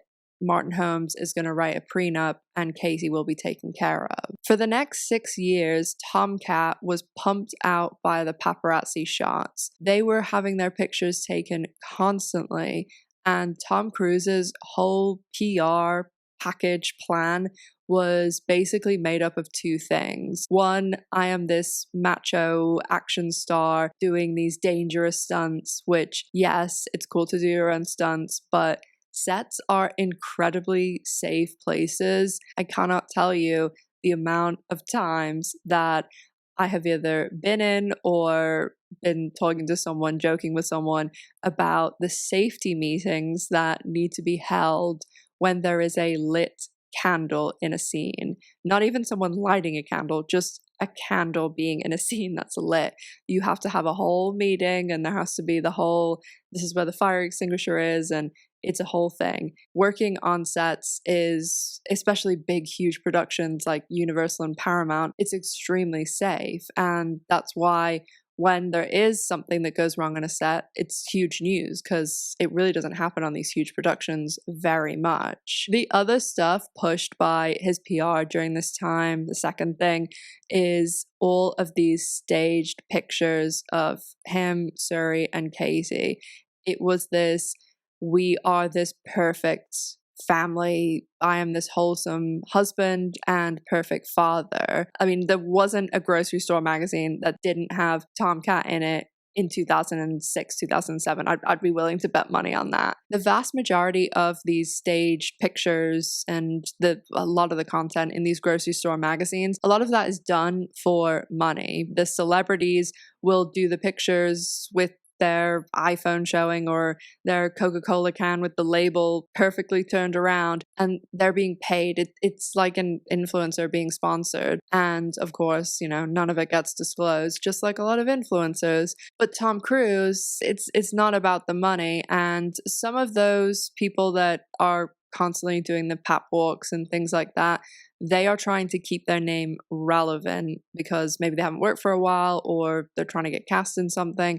But Tom Cruise, it's more about always having this perception of this macho movie star, this doting father, perfect husband, so that when the next Mission Impossible comes out, that people want to go and see it because he is one of those last really big movie stars that usually his movie is going to do really good. It's going to be an action movie most of the time now, and people kind of know what they're going to get. And the movie studios do too. That's why he's one of the highest paid actors in the world, because he is this package. And a lot of that package isn't just the movie and the couple of interviews you do it before. It's always going on. It's always being put together and tailored, and what do people think through PR, through marketing, because most celebrities, I know a lot of people sometimes be like, oh, that's PR, that's PR. Most celebrities, unless they're huge A-listers, certainly influencers, don't always have PR. They will get PR if they're having a project come out or if they're going through a crisis, which is what a lot of the influencers get PR for. But someone like Tom Cruise, he will have a PR team like Ashton Amila and people like that, where they just always are working on their public appeal and how they're being seen. It's why people like Ashton Amila and Tomcat when they were together, and Kristen Bell and Dak Shepard and Ryan Reynolds and Blake Lively, all of these people, they use their relationship too to feed into this whole narrative about being this perfect movie star and this dream couple. The way marketing and PR is done has changed so much in the last several decades, especially the last 10 years, where social media is so immersed in people's lives now. And the way movies or anything is promoted, or even how celebrities are putting themselves out there, is just so different than how it was in the 90s, say. In the 90s, if Julia Roberts is putting out a movie, you see her for a couple of interviews before the project comes out, and throughout the year you might see the odd couple of pictures or interview in a magazine. But now we are completely immersed in this celebrity world via social media and the internet. And with social media, we have access like we've never had access before. So it is just on a scale that is completely different today. I really think Tomcat was some of the initial building blocks of what has become the Ryan Reynolds and Dax Shepard's and Kristen Bell, and formerly Ashton and Mila, but we know that's not going too well for them at the moment. And if you want to know more about that, I have some videos on that I'll leave linked above and down below. So by 2012, Cruise had come a long way from 2005. Everything seemed to be going perfectly. He'd had tons more hits at the box office. He had a 6-year-old daughter. He had Casey Holmes, Scientology. He'd shut up about it, and he was living the life of a king via Scientology. But unfortunately for Cruise and fortunately for Holmes, things didn't stay that way. And in 2012, out of nowhere, Casey Holmes played her trump card in an unbelievable way. In 2012, Casey Holmes shocked the world when she filed for divorce from Tom Cruise. Scientology and Cruise were also shocked. Holmes was extremely smart with not only how she divorced Cruise, but how she extracted herself and her daughter from Scientology's clutches. And that seems to be in large part thanks to her father. And I'm going to steal a good line from Maura Orth's Vanity Fair article. It turns out that at Tomcat's wedding, the best man wasn't David Miscavige, who was Tom Cruise's best man. The best man was Casey Holmes' dad. Her dad, who was a lawyer, not only knew what he was dealing with when it came to Scientology, but it seems Holmes also saw what happened with Nicole Kidman and her kids. Martin Holmes set his daughter's prenuptial agreement up so well that after Casey Holmes filed, and she filed in New York so the divorce would remain sealed, the divorce was dealt with and finalized in 11 days, which is unheard of for a divorce. Absolutely unheard of for a divorce with a child, and insanely unheard of for a divorce with a child and between two very rich actors, one of which is one of the biggest movie stars in the world. Although it was considered a high asset divorce, of course, because Cruise at this time in 2012 was estimated to be worth over $250 million, but it was made a lot simpler because Casey Holmes decided her freedom was more important than money, as she didn't ask for any spousal support. A lot of the headlines reported that she got $5 million or over $4 million, but that's not true. She had no spousal support given, but she did receive $400,000 per year in child support for Surrey, and as she was 6 at the time, it was for 12 years, and by the time Surrey reached 18, obviously it ended. So for those 12 years, it totaled up to about 4.8 million. And with this, Casey received full custody of Surrey. I'm sure given Surrey was so paraded in the media that they needed constant security and things like that. So I'm sure some of that money went to security. Additionally, Cruise also agreed to pay all of Surrey's healthcare and educational costs and also set up a trust fund for her, which she'd be able to access to some degree on her 18th birthday, which coincidentally was just a few weeks ago from when I'm making this video, but she's not actually able to access the full funds until she reaches her 30s. I'm going to speculate here, but I know a lot of other people have talked about this, honestly, since this divorce happened. But I think that Casey Holmes saw how Connor and Isabella spoke about Nicole, saw their fractured arm's length relationship with Nicole Kidman, and saw how deep they were in Scientology. And obviously she did not want to be married to Cruise anymore. She didn't want to be anywhere near Scientology, and she didn't want her daughter anywhere near Scientology. So I think all of those things, especially the Connor and Isabella relationship with their mother Nicole Kidman, caused Holmes to not only divorce Cruise, but to do it in this way where she literally love bombed him and pretended everything was fine, and then moved out when he was at a movie set so that there was no way that Scientology could intervene or someone else could intervene.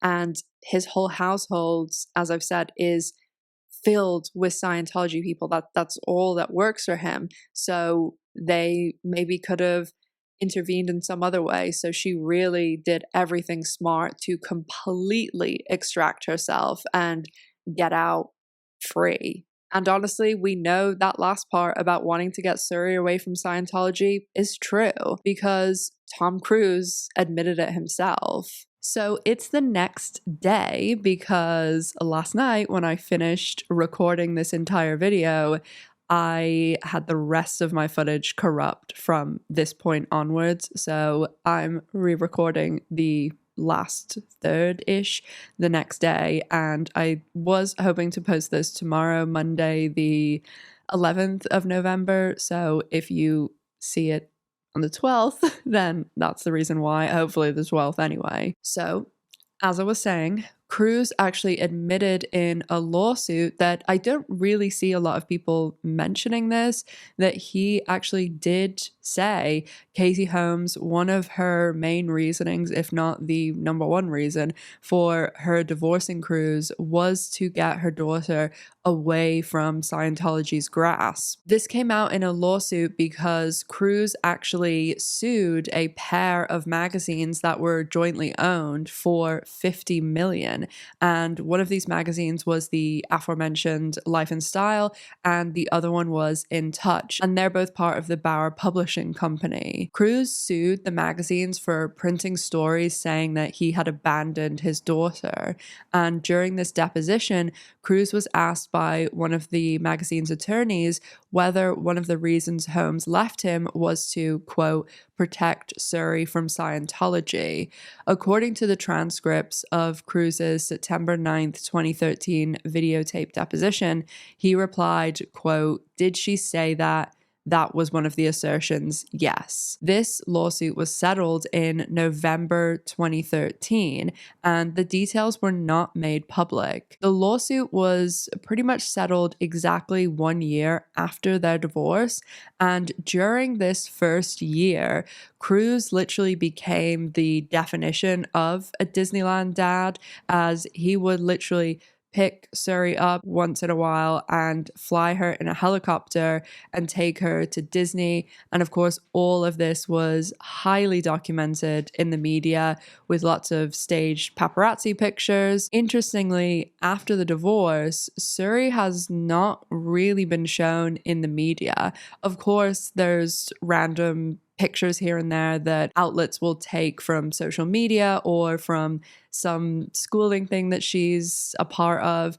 And if she's out with her mother and there's actually real paparazzi pictures, she'll obviously be photographed with her sometimes, but it's nowhere near, it's not even close to what was going on when Suri was with Cruise and Holmes and they were together. After this lawsuit was settled, the lawsuit that was filed against these people for saying Cruise abandoned his daughter, he did exactly that, allegedly. A lot of people will say the reason he did sever his entire relationship with his daughter was because Casey Holmes is an SP, a suppressive person. But according to a lot of ex-Scientologists, that isn't true. And it's for two reasons. One, apparently this doesn't apply for any children under 18. I've heard several former Scientologists, even some on YouTube, and say that if the child is under 18, it doesn't matter what the other parent is. If the Scientologist has a kid and the kid is under 18, if the other parent is a Scientologist in bad standing, a non-Scientologist, ex-Scientologist, or an SP, they are still allowed to see the child up until their 18th birthday, and that is when things change. But even regardless of that reasoning, the second reason makes it even more clear. Tom Cruise could see Surrey because Cruise does not have the same rules as everyone else. Tom Cruise does not have any rules at all. There are countless examples of Scientology treating Cruise as not just a celebrity, but as a literal king. Leah Remini, who of course was another celebrity Scientologist, she's spoken about the fact that every day after she got off work from the King of Queens, she would go from the set every day for 2.5 hours to the Scientology Celebrity Center and study, as all Scientologists are required to do every day. And they also have to do it at the Scientology Center, no other place.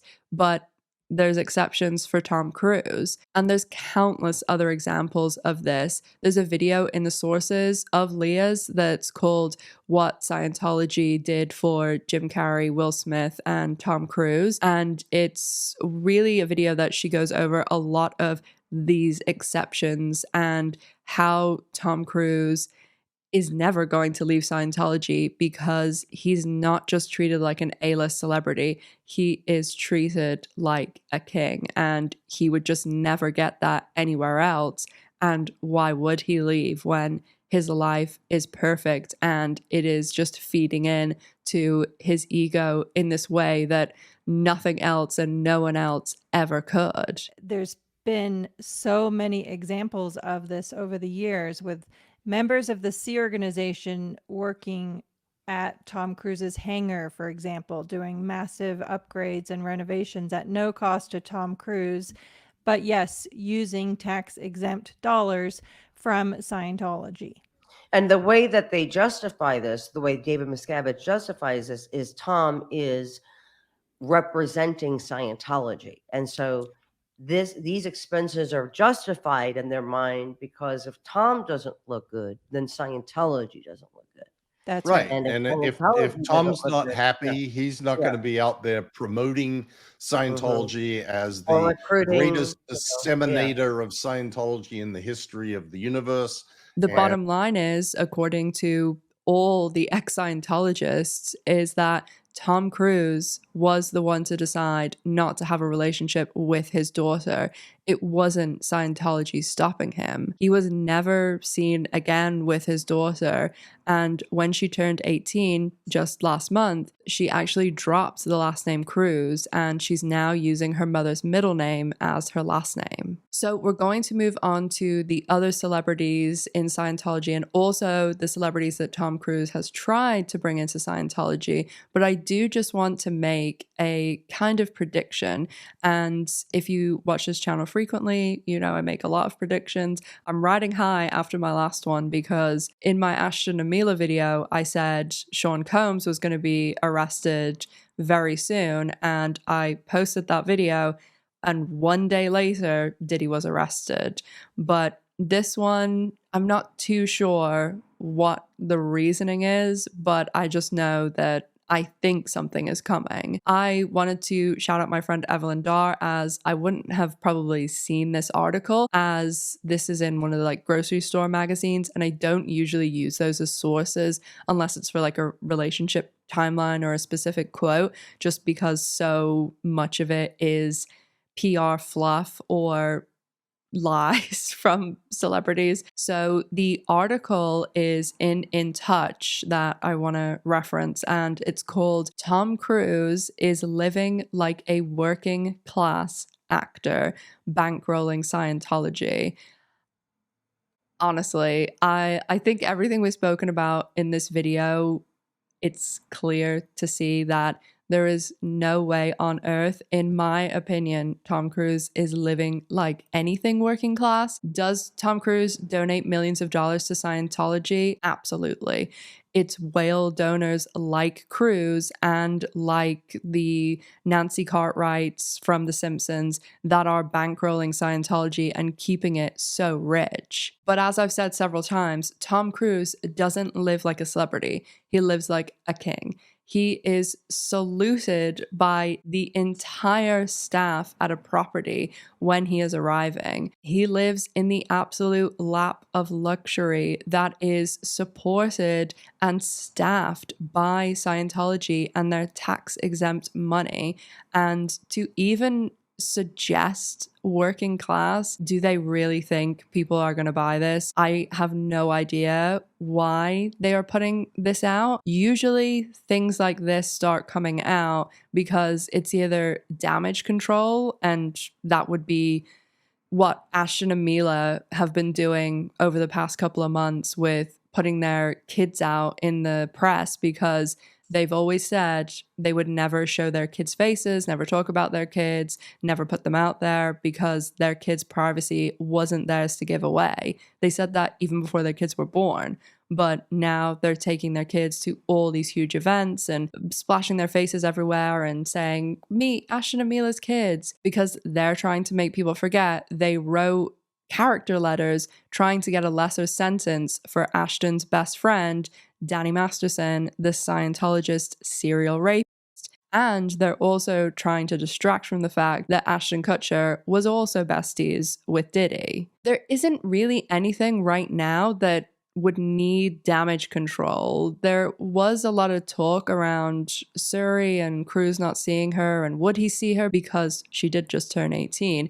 But I don't think that that warrants something like this, because that conversation has already died down. Outside of damage control, it usually is just PR fluff because there's a project or something coming out. But this is so specific and so tied to like him personally and trying to make him seem humble and down to earth. And maybe it is just trying to do that because the way now that PR is done, I did reference this a little bit earlier, it's just so different now because since especially 2020 and because the economy and, you know, the world is fucking on fire, nobody wants to see these crazy ostentatious displays of wealth like the Kardashians and things like that. People want relatability. It's why you can even see it on YouTube. People are turning away from these people running around spending insane money and all that very highly produced stuff. People are wanting to go back to what YouTube is, which is lunatics in their spare room sitting here with their cat talking to a camera. And it's why even you see someone like D'Angelo Wallace, I know a lot lately, he's been saying, oh, it's just someone talking in their room like YouTube used to be. And I know a lot of people have been really craving that more just relatable factor. Like that is the whole appeal of YouTube, that it's normal people. And I see celebrities trying to build this in, but it doesn't work with celebrities unless they are doing it in a way that it's not, oh, I'm just like you. It's they do it in the way that like Adele does, where she has no filter and says really funny things and is down to earth, even though she is insanely rich. But when they do things like this, or like the Kardashians and some of the crap that they come out with, it just looks ridiculous. So I don't think it's that, because Tom Cruise has never been concerned with being relatable or anything like that, and everybody knows he is such a huge star. So I do think it's damage control, but there's nothing right now that needs damage control like this. So that means there's probably something coming down the pipeline soon that does require some sort of damage control, and this is probably just the padding to begin with to build it up. So I definitely think by the end of the year, I wouldn't be surprised if there is something that comes out really significant about either Cruz, one of his kids, or about Scientology that has some sort of big celebrity element tied in. Breaking news update. I have a few breaking news updates, but it's Wednesday, the 13th of November. I really hope that you're going to see this in a few hours because I filmed this bit at the weekend. This is relevant. The Saturday night, like very late, going into the Sunday morning, this bit that you're watching. And then there was just this article about that I'm referencing about the PR stuff. But over the past few days, there's been even more of these fluff pieces that are nothing to really do with any projects. There is one project that some other articles have come out about, and that's the Days of Thunder sequel. And that also is curious timing because why now? Why are you putting that out that was so long ago? But I know like sequels and everything are in, but it just seems like this would be something that would curry a lot of favor in the public. And all of these fluff pieces, they're all on different stuff now. It's not just about this.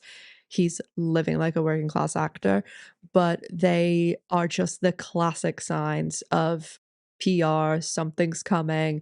We need to pad some like good public feelings, and we're also going to have to distract and probably deal with blowback of whatever could be coming. This probably sounds a little bit conspiracy theory, but I swear, like working in this and seeing it so much, I can spot it a mile away. And I know I've been using them as an example a lot lately, but it's just like Ashton and Mila. If you go back and look, so 14 months ago, they did everything with Masterson and they left it basically for a long time because they got so much backlash.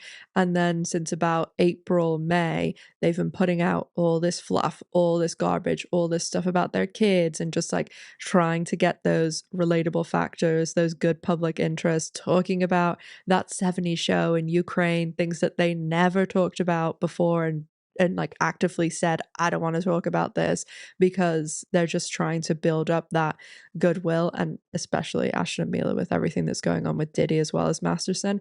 But I would bet so much money that by the end of the year, there will be something with Cruz. It could be something to do with Scientology or tied into Scientology, because I did hear again, like over the past few days while I've been making this, that there was a big meeting where they were talking about how family's so important and family is, a priority of Scientologists, which that's not their usual MO. And it seems, in my opinion, that their numbers are horrendous and they're just trying anything they can to retain people, because obviously if you had to cut off your family, or if you're told, oh, this is a suppressive person, and severing relationships, that's a huge deterrent for staying in the group. Like a lot of people probably leave that way. So by having these meetings and changing things, it looks like they're trying to stop obviously they're always trying to stop people from leaving, but if they can do everything they can to not even have the parishioner people that like aren't in the Sea Org, that have a bit more free will, that it just seems as though they're really trying to step back on some of the more harsher things. That's not to say they're still not doing harsh things, but regardless, I do think this will be much more Cruz centric because the PR articles are about stuff all over the place. But I really, by the end of the year, I'd bet a lot of money that something is going to come out about him. So as I mentioned 27 years ago at the beginning of this video, recruiting celebrities has always been a cornerstone of Scientology. Even back when Hubbard created Project Celebrity at the very beginning of Scientology, he had a list of people he wanted to recruit, and he had people like Walt Disney and Frank Sinatra on this list. Tom Cruise sees himself as the leader of the celebrities, and he is also considered the number 2 in Scientology. Even David Miscavige admits that. I mean, can you imagine if like the Pope installed a celebrity as the number 2? But Tom Cruise used to bring the celebrities to these meetings and reprimand them for not bringing in more celebrities, or really any celebrities, because there hasn't been any joining that I can think of anyway in at least the last 10 years. There's one meeting that has been talked about a lot by Leah Remini and other ex-Scientologists, and this took place on Sunset Boulevard at the Citizens Commission of Human Rights, which is basically a Scientology front. They fund it and run it and everything, but they try and act like it's not affiliated with Scientology. It's actually an anti-psychology museum. Cruise shouted at them and asked them, "Where are your fucking celebrities?" He demanded they give him names of celebrities and their entourages that they could bring in to Scientology. And he finished it up by lightly threatening their careers and their future in Hollywood. Leah Remini has also said that after this, every gala and function, Cruise would demand names of celebrities that they could go after. He also started assigning the celebrity Scientologists high-profile other celebrities that Cruise and David Miscavige wanted in Scientology. And these assignments were usually when the celebrity Scientologists had friendships with other celebrities or relationships or worked with. When Tom Cruise called us all in for this big meeting at Citizens Commission on Human Rights on Sunset Boulevard in Hollywood, California, where he demanded names of people, of celebrities, or entourages of celebrities, and wanted us to start getting our shit together, and then made us read Keeping Scientology Working, which is a staple policy in Scientology. Everybody has to read it at least 1,000 times in their Scientology career, and you have to look up every word you don't understand. And he had us read that, and basically he was reprimanding us like, where are your effing celebrities? Where are the people that you're bringing in? And so a celebrity is a big deal. So there's many L. Ron Hubbard policies on VIPs and the entourages of the celebrity. It's a very insidious in that it's very crafted. And L. Ron Hubbard even wrote a policy called Project Celebrity, and he had like names like Frank Sinatra and what's Walt Frank Sinatra? Disney. Walt Disney. Yeah, it was a whole slew. Yes. Thousands. Yeah, no, he was at a podium, and everybody had to sign NDAs. Oops. Yeah, and we had packs, that was provided for us, and he read KSW aloud, and the whole thing. Yeah, and No. I was pregnant, and I was like, no, bro, I was like, he's at the podium, and Yeah. and he's like reading, and he's like, and then he just was looking at everybody. He was like, it is your responsibility. It is your responsibility, your responsibility, your responsibility to get people in Scientology. It is your responsibility. Like, he was just. Wow. So he was playing the scavenge. Oh my God, completely. Wow, this is so crazy to hear. As I often did as a Scientologist, I looked around and I was like, maybe I'm an expert. I would live with it. Because you're like, this is some bullshit. I'm like, crazy shit. But my base outwardly was like. Wow. And so, yes, and I do think if I hear, he said something like, if I hear that you guys are not pulling, I want lists. He made us make lists of all the people that we knew. That's what I was going to ask. Who was influential, Yeah. Who were not bringing in. They could be actors, they could be political people, agents, law enforcement, anything. We had to bring them in and tour them. Wow. Yeah, no. It was like he told us to get our hats on. We had to get our hats on. There was a veiled threat, but it wasn't that. It's that. Like, but there was a veiled threat of that, because I did walk away going, did this one just say, like, he's going to make it, you know what I mean? Make it so you can't work if you don't do what he wants. Right. And I wasn't sure. I was like, what? Really? What? A lot of the former Scientologists have stated that Juliette Lewis was assigned Brad Pitt to try and bring him in when they really wanted to get him.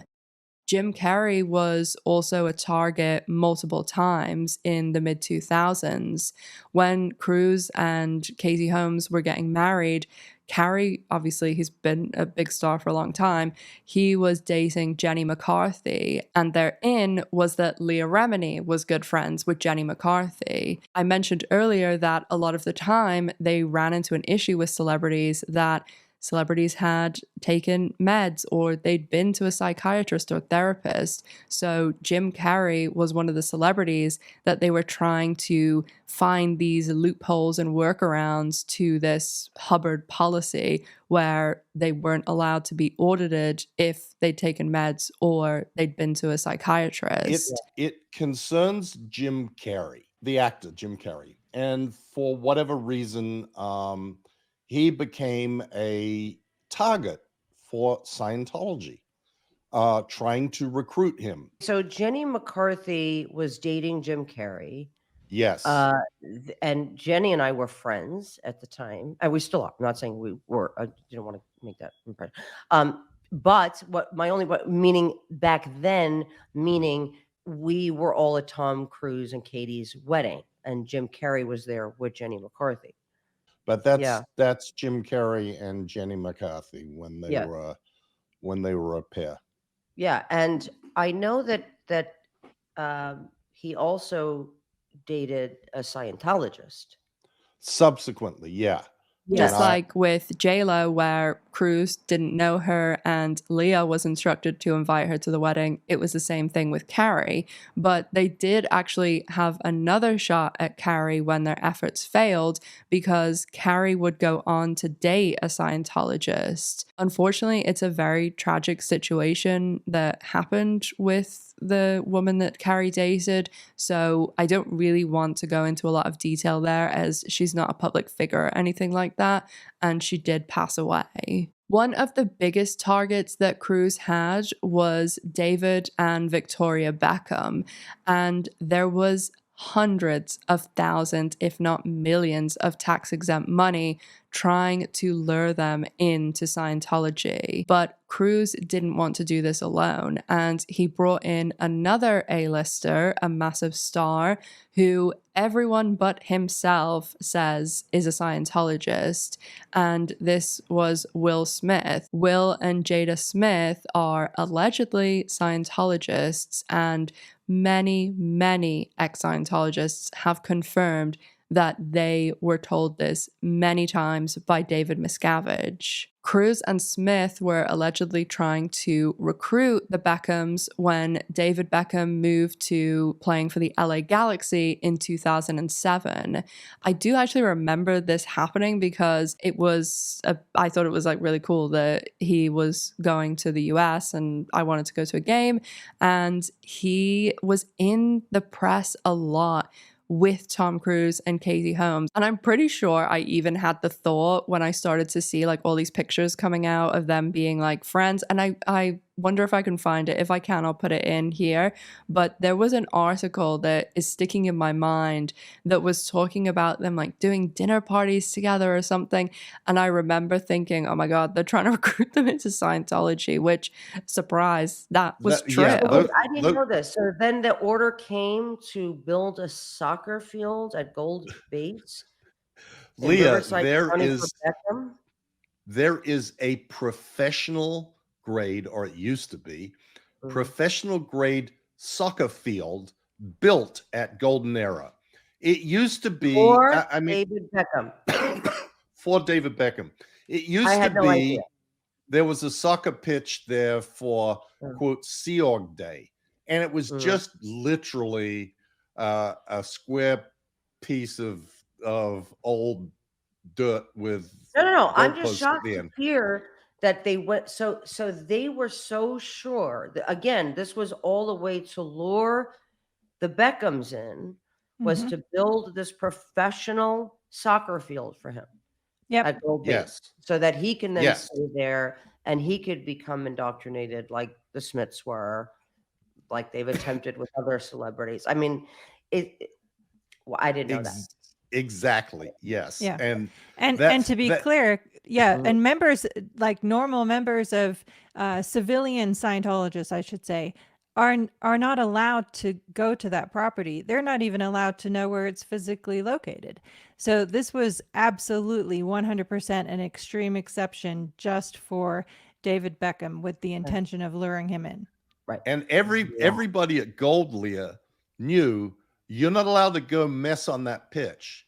You know, the normal Sea Org members are not allowed to go kick a ball around on that pitch for fear of scuffing up the turf. It was known that do this you know was. if David Beckham ever get to Gold Base? Do you know? No, he did not. He did not. He and Victoria were smart enough to like block off all the efforts. I would guess.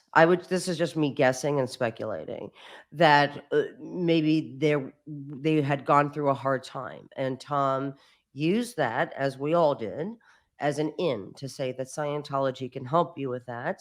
And they probably befriended the Beckhams, helped them through a hard time. And then the Beckhams thought, you know, this is amazing. Like when Cruise was trying to win over Nicole Kidman, he had Scientology roll out the red carpet at a place called Gold Coast, which is basically the Scientology compound where all of the worst shit goes down, allegedly. This is the place where people like Mike Rinder have said that they were held in the hole and where allegedly all of the punishments take place. Apparently, a lot of Scientologists aren't even allowed to know where Gold Base is, and there is cameras everywhere. It has a massive fence around it, and they also have these massive spikes as bear deterrents.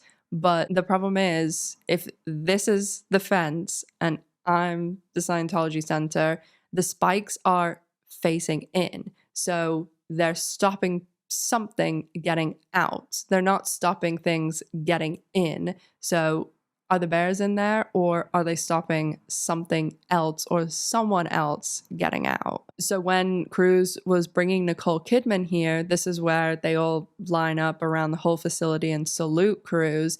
They put all these flowers and did this massive meadow and completely refurbished all of these buildings to make it where they could go and stay in this like super luxurious place. And this was only done for that purpose. And when Cruise was trying to lure the Beckhams in, they allegedly installed a professional grade soccer pitch, which I can't imagine the cost of that. So when Nicole Kidman was married to Tom, or about to be dating Tom, or was dating Tom, weren't you guys ordered to do something at Gold Base using tax exempt money to impress Nicole? Yes. Yes.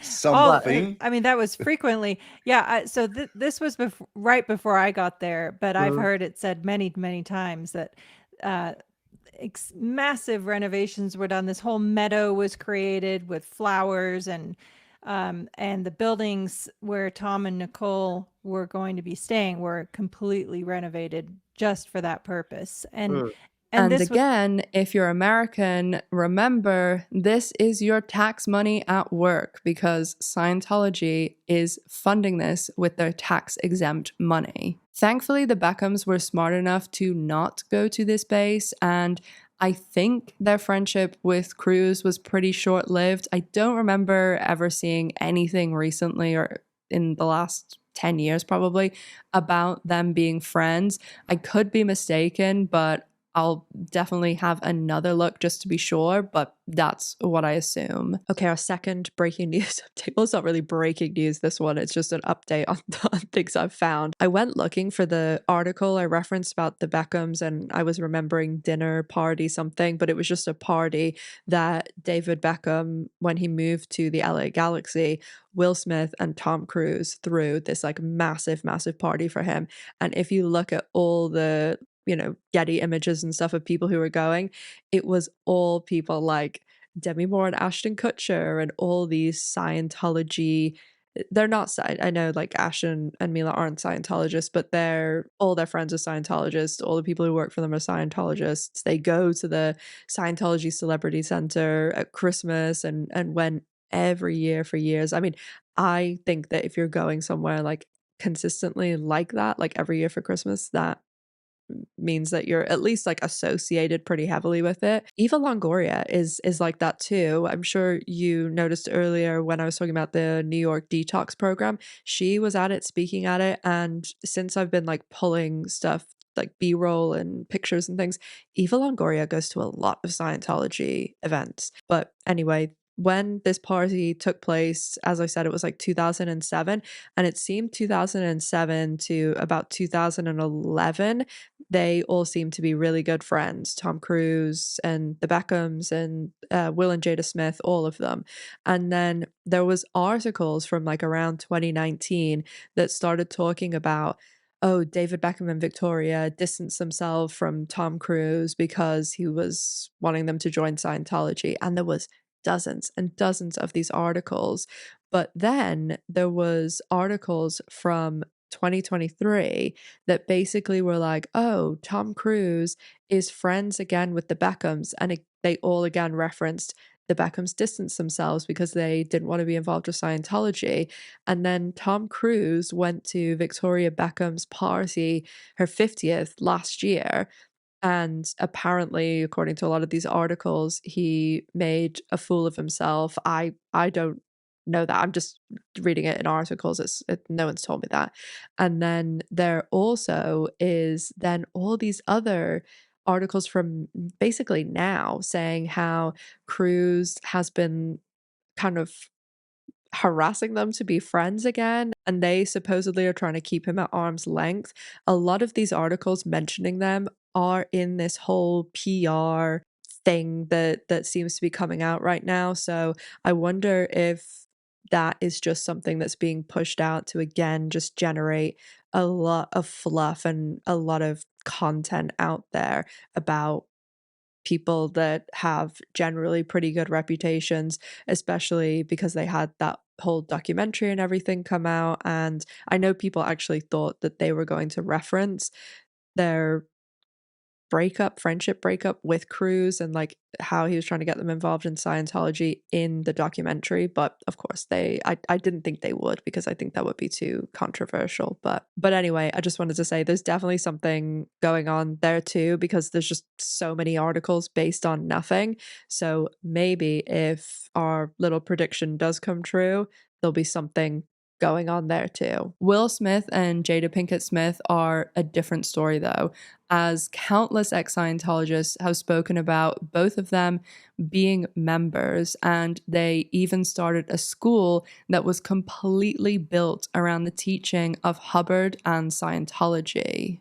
There's also Isaac Hayes, who voiced the character of Chef on South Park, and after the aforementioned Scientology episode aired, Hayes left the show. I actually watched a video by a YouTuber called Blooms, who his channel is about South Park. And in the video, he went over a lot of what happened with Hayes and the fallout from this episode, and whether Hayes actually did quit the show, as many people believe it was in fact Scientology who orchestrated the entire quitting of the show and the alleged writing of Hayes' statement calling out the show. According to Hayes' son, Hayes passed away 2 years after leaving South Park. But before the episode aired and all of the controversy, Hayes had actually had a stroke that had left him unable to speak or really comprehend. Hayes' death was seen by many, including his son, as suspicious, as his body was found next to a running treadmill, a strange thing for someone who was recovering from a horrendous stroke. When Hayes passed away, he was also taking medication, something that Scientology didn't approve of. And if you remember earlier when I was talking about the 9/11 survivors and all the stuff that Scientology did to them, they were taken off their medication and were plied with something called niacin, which is the vitamin B3. And Scientologists take this in massive doses. And they also then go into the sauna at 170 degrees and are told to profusely exercise. And this system is called the purification rundown, and they say it's like all of the toxins coming out of your body. And people like Danny Masterson, who do drink a lot, allegedly this is what they do to balance that out.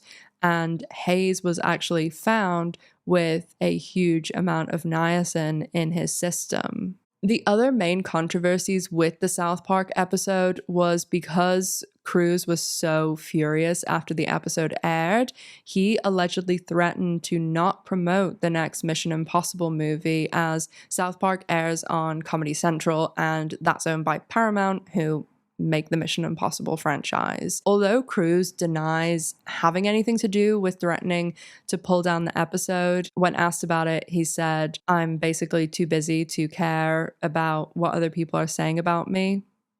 Remember how I was saying he sues a lot of publications? The episode rerun was actually pulled just days before it was supposed to air, and it did not return for a long time. This was when Cruise was about to promote the next Mission Impossible movie. The creators of South Park, Trey Parker and Matt Stone, started giving away free copies of the episode at events, and the episode was put up on YouTube and left there for years without any copyright claims or takedown requests.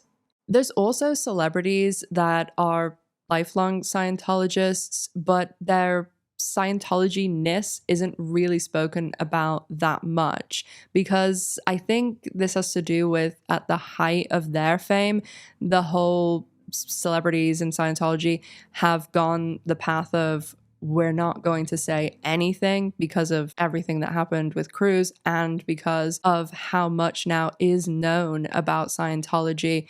And so many people have feelings about the horrendous things that they are allegedly doing to people. But people like Moss and Pena do show their support for Scientology in any way they can without speaking out. This is especially apparent at award shows where they might encounter ex-Scientologists like Leah Remini. Giovanni Ribisi actually didn't attend an award show because he knew Leah Remini and Mike Rinder were going to be there for their show, Scientology in the Aftermath. They actually asked Bryan Cranston, who was working on Sneaky Pete with Giovanni Ribisi, and Cranston replied, "Oh, he's not here because he knew you guys were going to be here."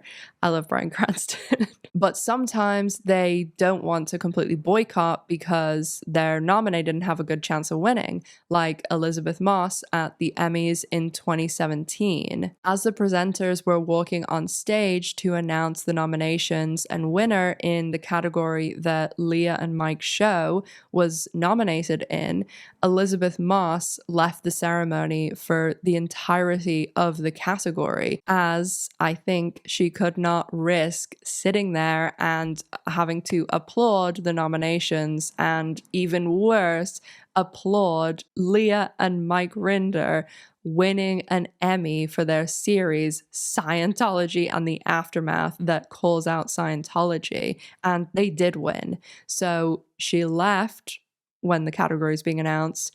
They won, everyone's applauding, speaking about Scientology, they do their speech, and then she comes back in. My question for you is, were you surprised when Elisabeth Moss walked out during your TCA acceptance speech last year? No, unfortunately, I wish I was surprised, but that is kind of the teachings of Scientology, to not watch or listen to anything or anyone who's speaking out against the abuses of it. I mean, her only real choices were not going, sitting there and applauding, and then Scientology would probably do what they did to Leah Remini and pull her, make her go to Florida, punish her or something. Or she could sit there and not applaud, and if she did that, then you know the media would go crazy and be sharing it because everybody's always watching the Scientologist when someone like Leah and stuff is around because they want to see their reaction. So she did the secret other option, which was just pretend that you need to go to the bathroom for the exact time of the category and announcement of the winner. Do you find yourself running into people who are still involved in Scientology? They run away. They literally run away. They do. And it's really sad to watch it. Yeah, especially when you're at like a celebrity house party and somebody literally runs out of the room. Wow. You know, your first reaction when you see a friend or somebody who you knew is to go, hey, you know what I mean? And they literally run away like you. There is so much more that we could talk about the authorities and also about everything in Clearwater and even about Leah Remini and what she's gone through and all her show and all of the victims that came out through her show and also all of the lawsuits that are currently going on. There is so much more to Scientology than the celebrities. I'm sure I could make a 20-part series, each one 2 hours of different parts about Scientology because there's just so much. But I don't know if this video does okay, if people are interested in that sort of thing, or if it's kind of like a one and done topic. Let me know in the comments. If you made it to the end, oh, holy shit, you are fucking amazing because this was definitely a long one. And if you did, leave MVP and an emoji below so that I can personally thank you. If you enjoyed the video, consider subscribing. It really helps us out. And it's Miss G's birthday this week. So if you want to see her in her birthday crown, check out our social media that's linked down below, along with my Patreon. I do have a little surprise I'm working on that I hope will be ready by the next video because I'd love to have it out for Christmas. So stay tuned. And if you want to check out any of the videos that I mentioned throughout this one, the Danny Masterson, Ashton and Mila, That 70s Show, or P. Diddy, they'll all be linked in the sources and the cards above. Thank you so much for watching. It is really, really appreciated. And as always, make sure to stay safe, take care of yourselves, and I'll see you in the next one. Bye, guys.